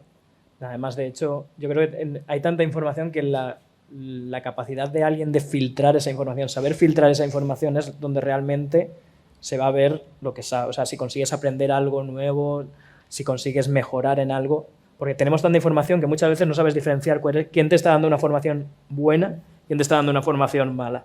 ¿Es una buena opción lo que estoy cogiendo aquí o tendría que coger de aquí? Me hace mucha gracia, yo lo comento muchas veces, abres Medium y tienes ahí millones de artículos que cada uno te dice que, oye, voy a usa esto que es lo mejor. Otro mañana, usa esto que es lo mejor, usa esto que es lo mejor. Pero el problema viene en quién tiene que ser el que filtre esa información. ¿Quién te filtra esa información o quién te fías que esa información sea la buena? ¿No? Entonces, yo creo que ahí lo que decía Javier también, que por cierto también su canal también lo sigo, de que estamos en la era de la adaptación. O sea, que a mí no me importa que la gente vea opiniones distintas porque estamos en el terreno de lo complejo, ¿no? Claro. La gente de sistemas complejos. Yo sí que me leí el Peopleware, por cierto, hace un montón. Y el Management 3.0, todos hablan de CAS, de sistemas complejos adaptativos y cosas de estas, que realmente nadie creo que sabemos exactamente cómo interpretarlo, pero sí sabemos que no hay recetas concretas. Hablamos de ingeniería del software, hace no tanto se hablaba de craftsmanship, ¿no? Yo prefiero hablar de ingeniería del software, por lo menos como algo aspiracional, pero teniendo en cuenta que esto no es una ciencia exacta y que aquí lo que hay que ver es qué funciona y qué funciona en qué contexto. Tenía una duda, Cristian, si tú me puedes decir más o menos, no sé si datos, porcentajes, ¿qué se está buscando más? ¿Estamos hablando de especialistas, de generalistas, de qué tecnologías, de qué tecnologías más o menos? ¿Qué se está moviendo? Claro, en Comunidad Valenciana? aquí yo diferencio entre lo que buscamos a nivel nacional de lo que buscamos en Comunidad Valenciana. Comunidad Valenciana, de por sí, siempre ha sido principalmente un enfoque a desarrollo por las grandes consultoras que han habido aquí, típicas como Indra, Capgemini, Entity Data, que era Everis. Entonces, han acumulado también mucho profesional de desarrollo en tecnologías como, por ejemplo, Java y .NET, principalmente en el backend. Y luego, por ejemplo, ahora mismo hay una tendencia clara a que van saliendo nuevas posiciones más enfocadas en Data, BA y inteligencia artificial, pero principalmente yo te diría que un 50% de las posiciones que se publican son de desarrollo. Luego nos quedaríamos con un 30% enfocadas a sistemas por esa parte industrial que tenemos, ese tejido de empresas que necesitan mucho servicio, y luego pues el resto, el 20%, sería ya más para posiciones de Data Engineering, ERPs y Data y inteligencia artificial. Vale. ¿Ves mucha diferencia de sueldo entre Comunidad Valenciana, o sea, a nivel Comunidad Valenciana, resto? Claro, ahí el tema principal es que el teletrabajo ha abierto un poco las fronteras que teníamos, ¿no? Entonces, muchas compañías, tanto de Madrid, de Barcelona, o a poco que te manejes bien con el inglés, de Irlanda, Alemania, están contactando profesionales en la Comunidad Valenciana y están aumentando los salarios de tal manera que empresas que no estaban acostumbradas a lidiar con este problema, porque es un problema, porque el talento es el que hay, y si limitamos a que muchas compañías necesitan por idiosincrasia que la gente vaya presencialmente o que haga un modelo híbrido, nos damos cuenta de que es un hándicap cuando muchos perfiles ven que las diferencias no es de un 5 ni un 10%, estamos viendo diferencias de más de un 20% del salario que normalmente se ofrece aquí en la Comunidad Valenciana. Entonces, sí que hay diferencias, hay posiciones más demandadas que otras a la hora, por ejemplo, de pagar más. Por ejemplo, todos los perfiles cloud están muy demandados actualmente, y yo, por ejemplo, tengo compañeros de profesión que están trabajando para empresas estadounidenses que operan en todo el mundo y están pagando salarios por encima de los 120.000 euros al año. Y no es raro. Entonces, comparado con España, que el mismo profesional aquí puede estar pagado más o menos entre 70 a 80.000 euros. Hablamos de perfiles muy senior. Gente que a lo mejor está trabajando en empresas tipo Amazon o Google, ya en la parte más... O sea, algún compañero tenemos entonces, en esa línea. Entonces, en ese sentido, van por ahí los salarios. Luego sí que es cierto que para lo que viene a ser el desarrollo de diario, ¿no? Estas posiciones en las que pues, empresas de aquí de Valencia van necesitando, la media salarial más o menos de un perfil middle senior puede estar entre los 30 a 35.000 euros brutos anuales, entre 2, 3 años. Claro, es que ¿qué consideramos ya middle o senior? Esa es una gran pregunta, porque a día de hoy casi que llevas 2 años y es que eres el senior, ¿no? Pero yo diría que una persona alrededor 5 años trabajados, no 1 de experiencia y 4 repitiendo, sino 5 años de experiencia aprendiendo, podemos estar ya rondando esos 30, 40.000 euros aquí en Valencia. Ese sería el salario promedio que nos encontramos. No sé, a ver, el problema que veo realmente es el sacarle Claro, el poder vender a los precios para estar pagando esos no sé, ya no 120, 150, 200 que querríamos cobrar todos, ¿no? Más o menos. Estaría y bien. que hay un desacople temporal con contratos de larga duración, por ejemplo, con la administración, en la que no se estaban pagando esos salarios, pero tú para retener a la gente ya tienes que pagarlos hoy para intentar recuperarlos dentro de X años. Entonces, bueno, pues sí, la dificultad la tenemos... Sí. La tenemos ahí, pero ya digo yo, desde el punto de vista, yo creo que lo que sea bueno para la profesión va a ser bueno para las empresas del sector, con lo cual, a medio plazo creo que... Sí, nada más vamos adaptándonos, yo creo que vamos... ¿Cómo estáis gestionando vosotros el tema de la remoteidad? ¿Trabajo en remoto, presencial? Bueno, a ver, por ejemplo, en nuestro caso somos muy partidarios del trabajo híbrido. O sea, Vale. creemos que no se pueden crear equipos si no tienes contacto con las personas. Ujú. Al final, Totalmente. el remoto es genial y nadie, o sea, mentiría si fuera lo contrario. O sea, si yo me levanto de la cama, me pongo delante del ordenador, genial. No tengo que desplazarme, no tengo que hacer. Está claro. Yo creo que a nivel equipo, pero a nivel aprendizaje, si tú eres un senior, si tú eres muy senior, puedes estar en remoto y al final vas a cumplir una tarea y vas a ejecutar esa tarea y ya está. Pero si tú no eres senior, o sea, un senior me refiero a un señor de verdad. ¿Vale? Es que el concepto senior a mí me ha hecho mucha gracia. Me hace mucha gracia este concepto porque si coges un currículum no dices, no, tiene 6 años de experiencia. Pero 6 años de experiencia clavando el mismo clavo, pues no son 6 años. Claro. O sea, eres un junior que ha repetido 6 años el mismo curso. Yo creo que si no tienes un equipo, o sea, si no te relacionas con un equipo, no aprendes de las personas, porque al final, sobre todo al principio de tu carrera, tú necesitas tener cerca gente, o al principio de tu carrera, o si estás reconvirtiéndote, o tú necesitas tener cerca gente que te apoye, que sea capaz de enseñarte. Y eso no se consigue en remoto. Nosotros lo hemos intentado en remoto y es imposible. Sí. Porque no tienes el mismo vínculo, no puedes ver las mismas cosas. Yo, por ejemplo, a veces lo digo, o sea, yo a veces paso por delante de alguien, veo una cosa, digo, esto no está bien, o esto lo podrías hacer así. Pero si yo estoy en remoto, yo no voy a estar pendiente de saber si tú lo estás haciendo bien o lo estás haciendo mal. No lo voy a saber. Entonces no te puedo corregir, no puedo llevarte por el buen camino. Entonces, el modelo híbrido al final, pues bueno, tiene sus ventajas y sus desventajas. Yo creo que es muy positivo para poder aprender y mejorar. Creo que un concepto remoto si eres un junior y estás cogiendo un remoto, Complicado. creo que directamente estás matando tu carrera.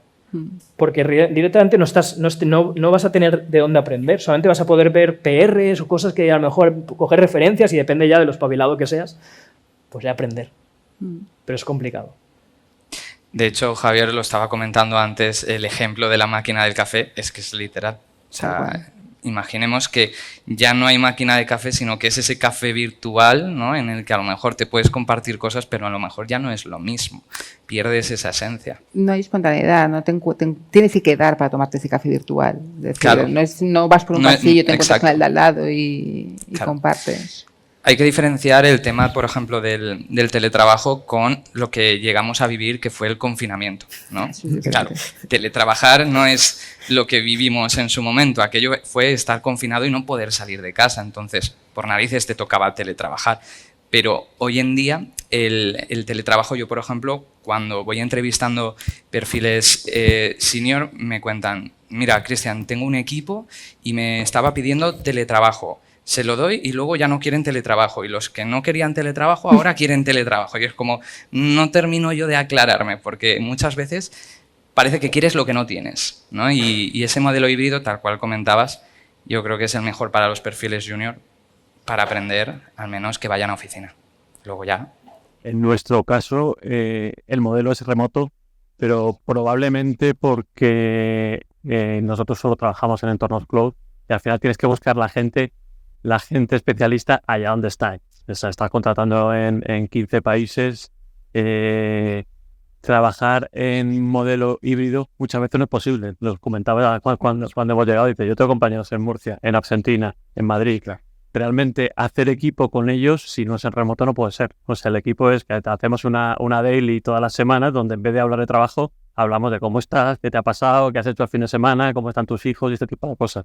Y se utiliza la oficina un poquito más como zona para hacer otras cosas. O sea, vas a trabajar porque al final mucha gente... Yo soy partidario del modelo híbrido y me gusta ir a trabajar ir a la oficina y hacer otras cosas, pero al final utilizas la oficina como un entorno como más social, donde vas a hacer una formación, donde vas a hacer una reunión, donde vas a hacer una jornada de conjunta con todo el equipo. Al final el concepto está cambiando un poquito en eso, pero también es fruto de lo que comentaba, de que al final es que no lo puedes hacer porque tienes que crecer, como tienes que crecer en otro tipo de ámbitos, porque el especialista de inteligencia artificial esté donde está, o el especialista de data, o el especialista de ciertos entornos cloud, pues lo tienes que contratar realmente allá donde esté, y no puedes disponer de la gente que a lo mejor que tengas en la propia ciudad. Yo creo que va a haber tensiones en relación a esto va a haber, yo creo que cierto tipo de empresario que va a ejercer una fuerza concéntrica, aunque los medios de producción ya no están en la empresa, sino que están en cualquier lugar del mundo. Y creo que durante los próximos años, si no, toquemos madera, no volvemos a tener ninguna pandemia ni nada parecido, pues va a haber empresas que estarán experimentando los dos modelos. Yo, sinceramente, creo que las que tendrán éxito son las que realmente trabajen bien los modelos híbridos, porque realmente, y que no sientan que la obligación es de control o de horas, sino de entrega de valor. O sea, eso es lo que realmente medimos, que además es relativamente sencillo en nuestro mundo, ¿no? Entonces, tú has dicho la palabra vínculo, habéis hablado de la máquina de café, que yo digo la serendipia también, es el encuentro casual que te lleva a decir, ostras, es que esto, que estabas haciendo eso, pues me interesa, ¿no? O sea, ese tipo de situaciones es muy difícil que se den en remoto.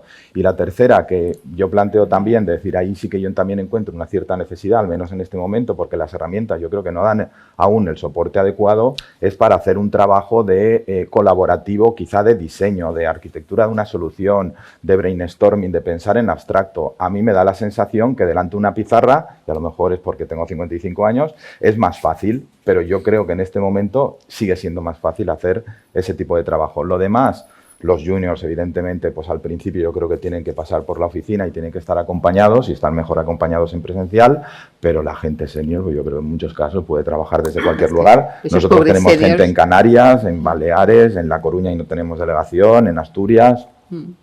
Es el mundo de ahora, ¿no?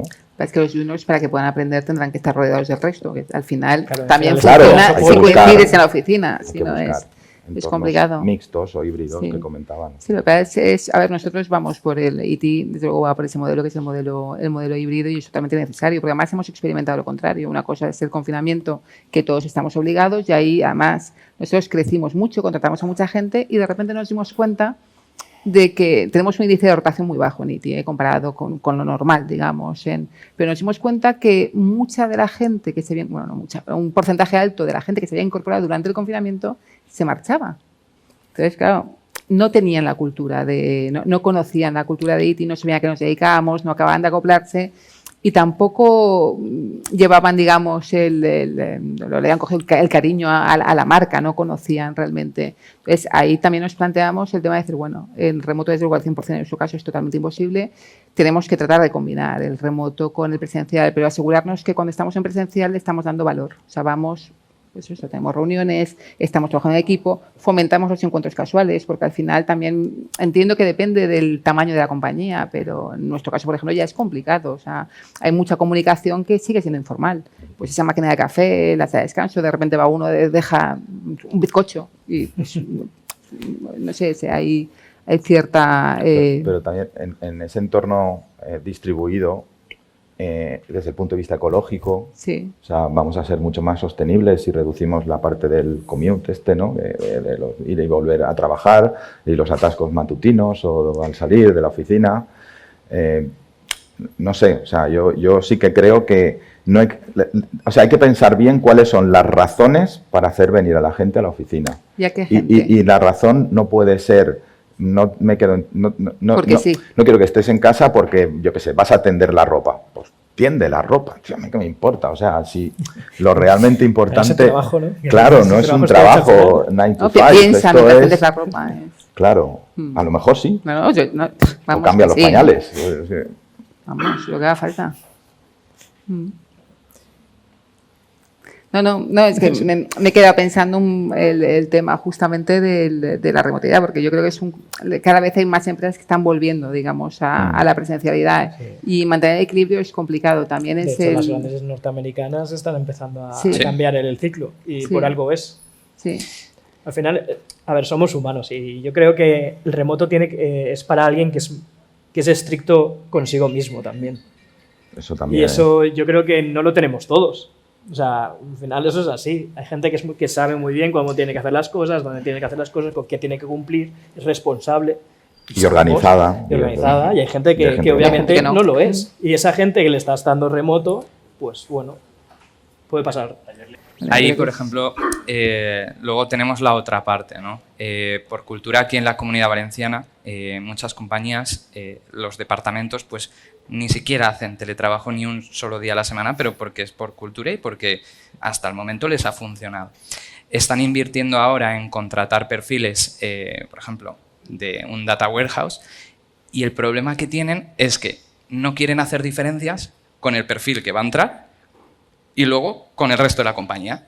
Y el problema está en que cuando intentan encontrar ese perfil, todo el mundo teletrabaja. Entonces, ¿cómo una empresa que tiene esa cultura de no teletrabajo porque no lo necesita, va a terminar encontrando un perfil que es singular en el mercado, que prácticamente no está disponible? Entonces, esa es la otra cara de la moneda, ¿no? Vale. Y luego, además de eso, un tema que quiero ver cómo lo estáis trabajando vosotros, o es cómo estás compitiendo, creo que he dicho al principio, justamente con el resto de empresas. Al final estamos compitiendo en un mercado global, estamos ofreciendo los sueldos que ofrecemos, que son estupendos, maravillosos, pero que no podemos competir con Amazon, con Google, bajo ningún concepto. Tenemos que dar otro tipo de valor. Entonces, ¿cómo lo estáis haciendo? Porque al final, vamos, yo suelo recibir a mucha empresa extranjera que quiere implantarse en la Comunidad Valenciana y cuando me preguntan, de verdad que me da ganas de decir, no, estamos fatal, no vengáis. ¿No? Claro, al final yo creo que es positivo, ¿no? Y es positivo especialmente para los profesionales, pero hay veces que como parte interesada, joder, es que me dan ganas de pintar un panorama que no es real, porque es fenomenal y hay que invertir en la Comunidad Valenciana, pero ahora en serio. Entonces, yo sé cómo lo hacemos nosotros, sí que me interesaría ver un poco, también compartir cómo lo estáis haciendo, cómo competís. Bueno, a ver, en nuestro caso, por ejemplo, tenemos una persona que trata mucho con la gente, o sea, de hecho empezó como recursos humanos, se llama Francesco y lo tenemos integrado dentro de que habla con todo el mundo, intentamos dar mucha importancia a las personas. Tenemos un party manager también, eso sabemos. ¿Party manager has dicho? Sí. O sea, explica, desarrolla. Desarrolla y pasa el... A ver, es un perfil que al final buscábamos a alguien que pudiera hacer cosas entre las personas, pues que hacer cosas, pues desde intentar hacer alguna salida, salir de fiesta algún día, poder hacer alguna actividad, tener actividad dentro de las... Pero hablas de Rudo. ¿Eh? O sea, hablas del equipo Hablo del equipo de Rudo, dentro del equipo de Rudo. Pues, digo, digamos que es donde donde podemos hacer cosas y bueno, al final el objetivo es que haya más interacción entre las personas, porque también nos pasa que dentro de que somos 60 dentro del equipo, pero mucha gente tiene su departamento, CEOs, Android, ¿no? Entonces, a lo mejor entre ellos ni siquiera se han hablado. Y buscamos también que haya una interacción pues alrededor de todo eso a través de esta persona, en el que pues, a lo mejor hacemos los últimos 10 minutos del día, pues hay un torneo de Street Fighter y juegan ahí, o hay un Trivial y se juega un Trivial. O sea, al final el objetivo simplemente es que las relaciones entre las personas no sea simplemente con el compañero que al final con el que me llevo bien, que me hace caso, sino que haya más relación con el resto de personas. Es un caso, o sea, es una forma de intentar aportar algo a lo que es lo que también lo ha denominado así Francesco, que es una comunidad. O sea, al final esto es una comunidad, no solo una empresa, también intentamos crear una comunidad y esa comunidad pues se crea a través de interacción entre personas y las personas pues a veces necesitan esa persona que puede vincular a los demás y en este caso pues estamos contentos. ¿Parte manager? No, estaba pensando nosotros parties de esos no, pero me la apunto. Nosotros jugábamos al Quake cuando entré.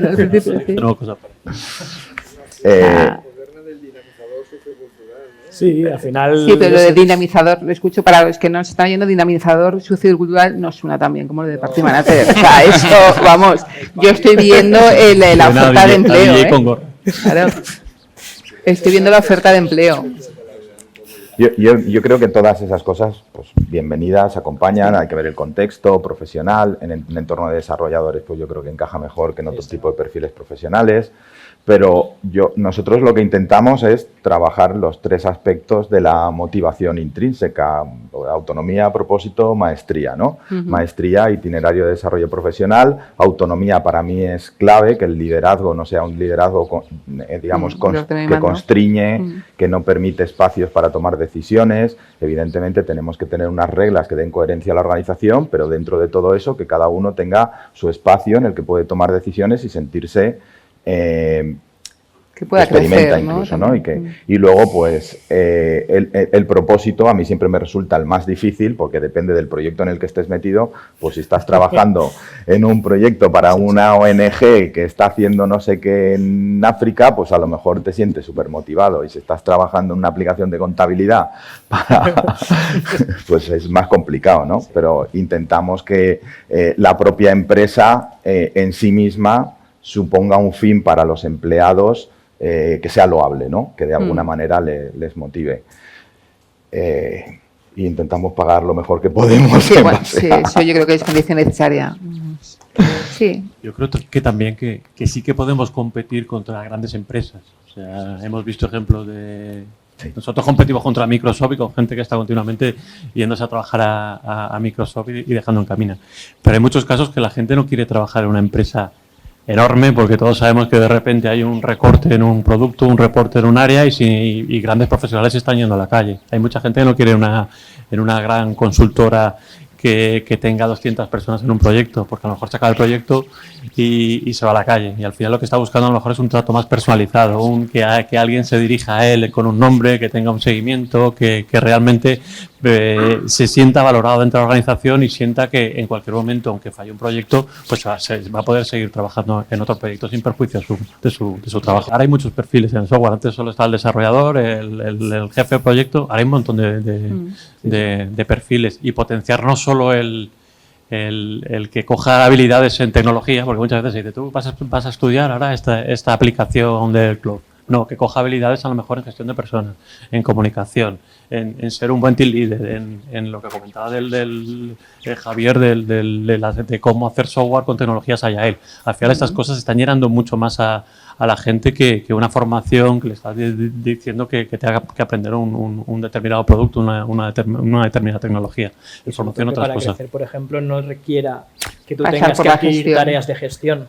Ese es uno de los grandes problemas que yo creo que nos encontramos en el mundo de la informática. Parece que solamente si quieres crecer, solo tienes que pasar a gestionar cosas. Yo creo que ella creía que era muy viejo, pero efectivamente sigue existiendo esa visión. Y eso en ocasiones pierdes un magnífico técnico y ganas un pésimo gestor. Bueno, elevar al nivel máximo de incompetencia. O sea, exacto, en mi época eras programador, luego eras un excelente programador, pasabas a ser analista, y si eras buen analista, ya sorprendente, pues jefe de proyecto. Y pues bueno, y aquí ya soy inútil del todo, ¿no?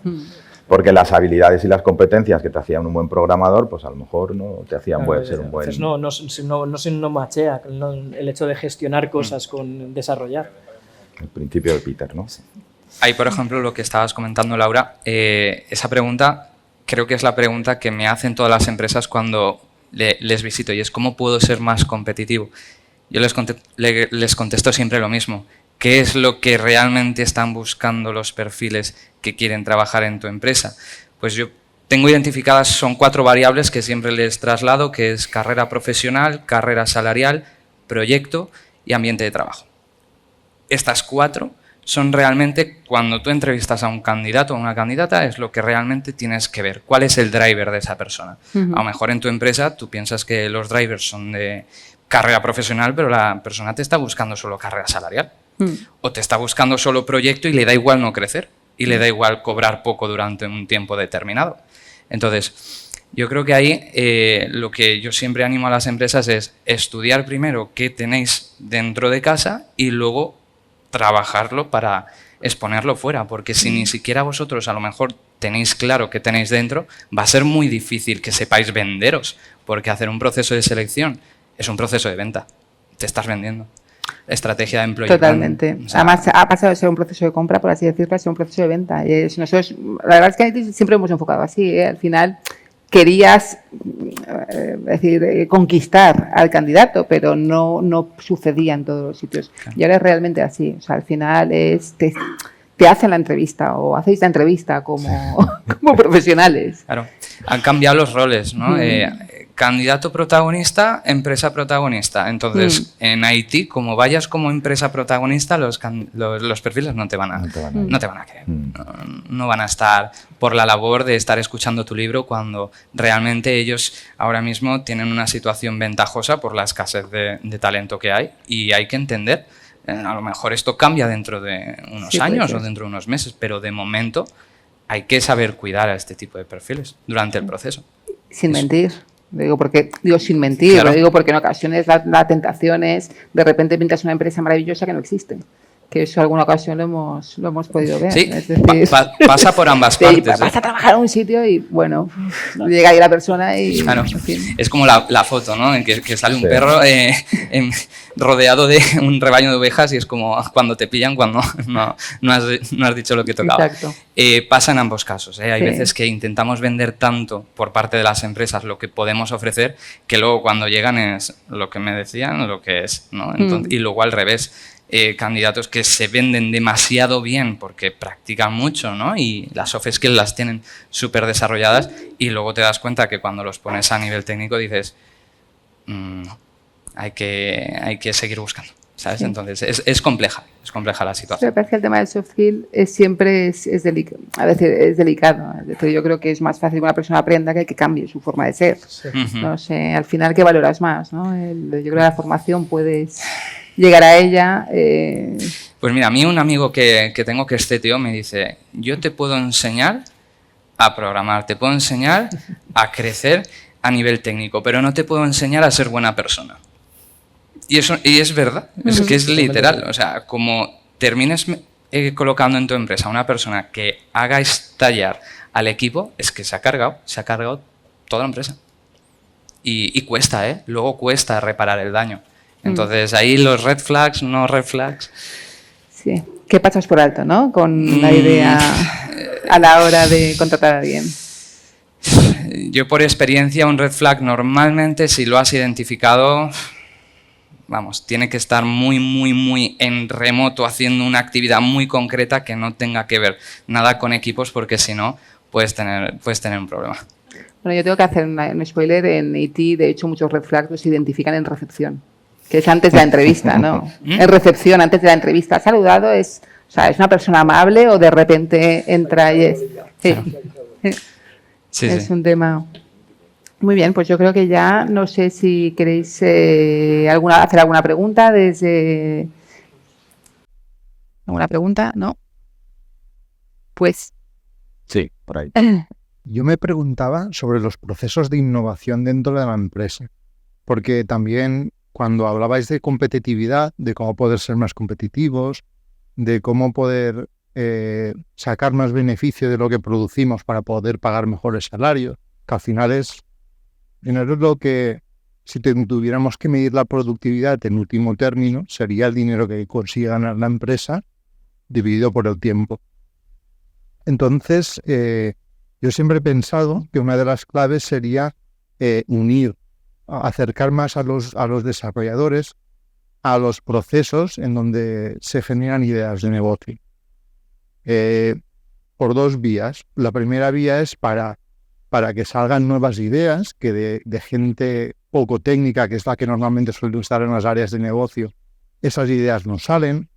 Y luego la segunda ventaja que le vería es que luego los desarrolladores, a la hora de materializar, pueden reaccionar mejor ante los imprevistos si saben cuál era la intención de lo que se pedía.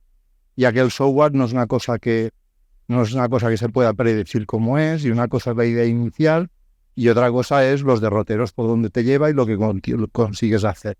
Y es muy importante que el desarrollador tenga la idea, sepa cuál era la idea original, para cuando se tenga que desviarse en el sentido correcto. Entonces, mi pregunta iba en si trabajáis en vuestras empresas, eso, el acercamiento del desarrollador hacia las áreas de negocio, o si realmente veis ahí algún tipo de barrera. Bueno, a mí también me resultaba un poco difícil unir los dos puntos, pero bueno, yo creo que todas las empresas que estamos en este sector, yo creo que sabemos que camarón que se duerme se lo lleva la corriente y que tenemos que estar constantemente. El otro día escuchaba a Djokovic, que sé que en general aquí en España no es santo de devoción de muchos de nosotros, pero me pareció súper interesante y súper, entre comillas, humilde el discurso que daba en relación a estar constantemente reinventándose y mejorando, y que las recetas que le servían este año, el año que viene, todos los otros jugadores del ATP habían evolucionado y ya tenía él que buscar otra manera de ganarles. Nosotros yo creo que estamos constantemente haciendo eso en innovación en producto, innovación en procesos, innovación en tecnología, investigación básica, incluso en algunos casos de la mano de institutos tecnológicos. Y luego lo otro, que para mí ya no sabía muy bien cómo, para mí es súper importante lo que ya hemos hablado, evitar esa sensación de no sé para qué es esto. O sea, el para qué es la pregunta fundamental que se tiene que hacer cualquiera que participe en un proyecto y separar un poco el espacio del problema del espacio de la solución. ¿Cuál es el problema que estoy resolviendo? No, y vamos a ver qué distintas maneras de solucionarlo hay, ¿no? No sé, o sea, yo creo que a veces es difícil entrar en esas dinámicas porque todos vamos a tiro hecho y si te compran un SAP, por decir algo, pues ya vas ahí a Piñón a implantar SAP, ¿no? Y a lo mejor lo que necesita ese cliente, pues yo qué sé, un BPM, no sé, o otro tipo de solución, ¿no? Bueno, digamos que lo que me interesa de esa parte es que yo creo que no hay empresa que sobreviva en el sector, sino es que de alguna manera está aportando cada vez más valor en su portfolio y ese más valor es en base a lo que tú decías, que se te ocurre otra nueva manera de aplicar ese algoritmo en un ámbito distinto o que has desarrollado una tecnología que te permite ser más competitivo y aportar más valor. Totalmente. Yo como mucho lo único que añadiría es que yo creo que tienes que estar dispuesto a fallar.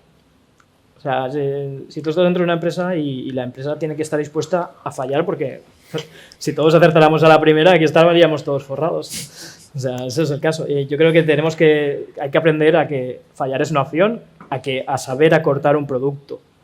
Porque hacer un producto puedes meterle horas y horas y horas sin fin, y esto lo sabemos todos, que podemos meter horas sin fin, pero saber hacer un MVP, algo que funcione, algo que hace lo que tiene que hacer mínimamente, prueba esto, tiene sentido, te sirve. Yo creo que en el momento que una empresa empieza a saber que hay MVPs que lo vas a tirar a la basura, haces MVP y lo tiras a la basura, MVP y lo tiras a la basura, a lo mejor sale uno que sí que tiene una idea buena y a partir de ahí empiezas a construir y empiezas a decir, vale, pues ahora pues sí, pero tienes que estar dispuesto a fallar. Yo creo que hay muchas empresas que no están dispuestas a fallar, parece que tienes que acertar y el desarrollo no es así. El desarrollo a veces, pues tú tienes una idea brillante, ahora quieres hacer ChatGPT 2, pues buena suerte, pero yo creo que no lo vas a conseguir. Entonces, tampoco tengo mucho más que añadir. No, yo creo que la innovación, lo que estabas comentando, al final debe estar en todas las capas y en todas las partes de la empresa y veo totalmente imposible formar parte, o debería ser, no veo totalmente imposible porque es obvio que no es así, pero debería no existir, es decir, que formes parte de una empresa, que estés en la parte de desarrollo y que estés ajeno al negocio de alguna forma, porque al final justamente hablamos de identificación de cultura de empresa, identificación del valor, el sentirte orgulloso, el aportar. Si al final lo que estamos comentando aquí es que bueno, estamos compitiendo en un mercado global, que además los profesionales pues, tienen cierta tendencia a querer cobrar y querer cobrar bien y además con las mayores facilidades, para conseguir eso tenemos que hacer que nuestras empresas funcionen muy bien y para eso nos tenemos que implicar. Entonces, bueno, yo creo que es necesario que los profesionales se conozcan entre ellos, que sepan exactamente en qué trabaja la empresa y que aporten y que hagan que esas empresas, organizaciones o instituciones mejoren y evolucionen. Bueno, yo creo que no sé si tenéis alguna pregunta más, si no, más o menos el tiempo ya lo hemos cumplido sobradamente. Me sabe mal, veo alguno con cara de cóctel. Hemos aprendido mucho desde la parte de profesionales. Ahora lo que tenemos que hacer es otra mesa redonda donde ya veremos la otra parte, es decir, qué tenemos que hacer como empresas para conseguir justamente que esos profesionales puedan estar al nivel que merecen o que merecemos. Muchísimas gracias. Gracias. Gracias.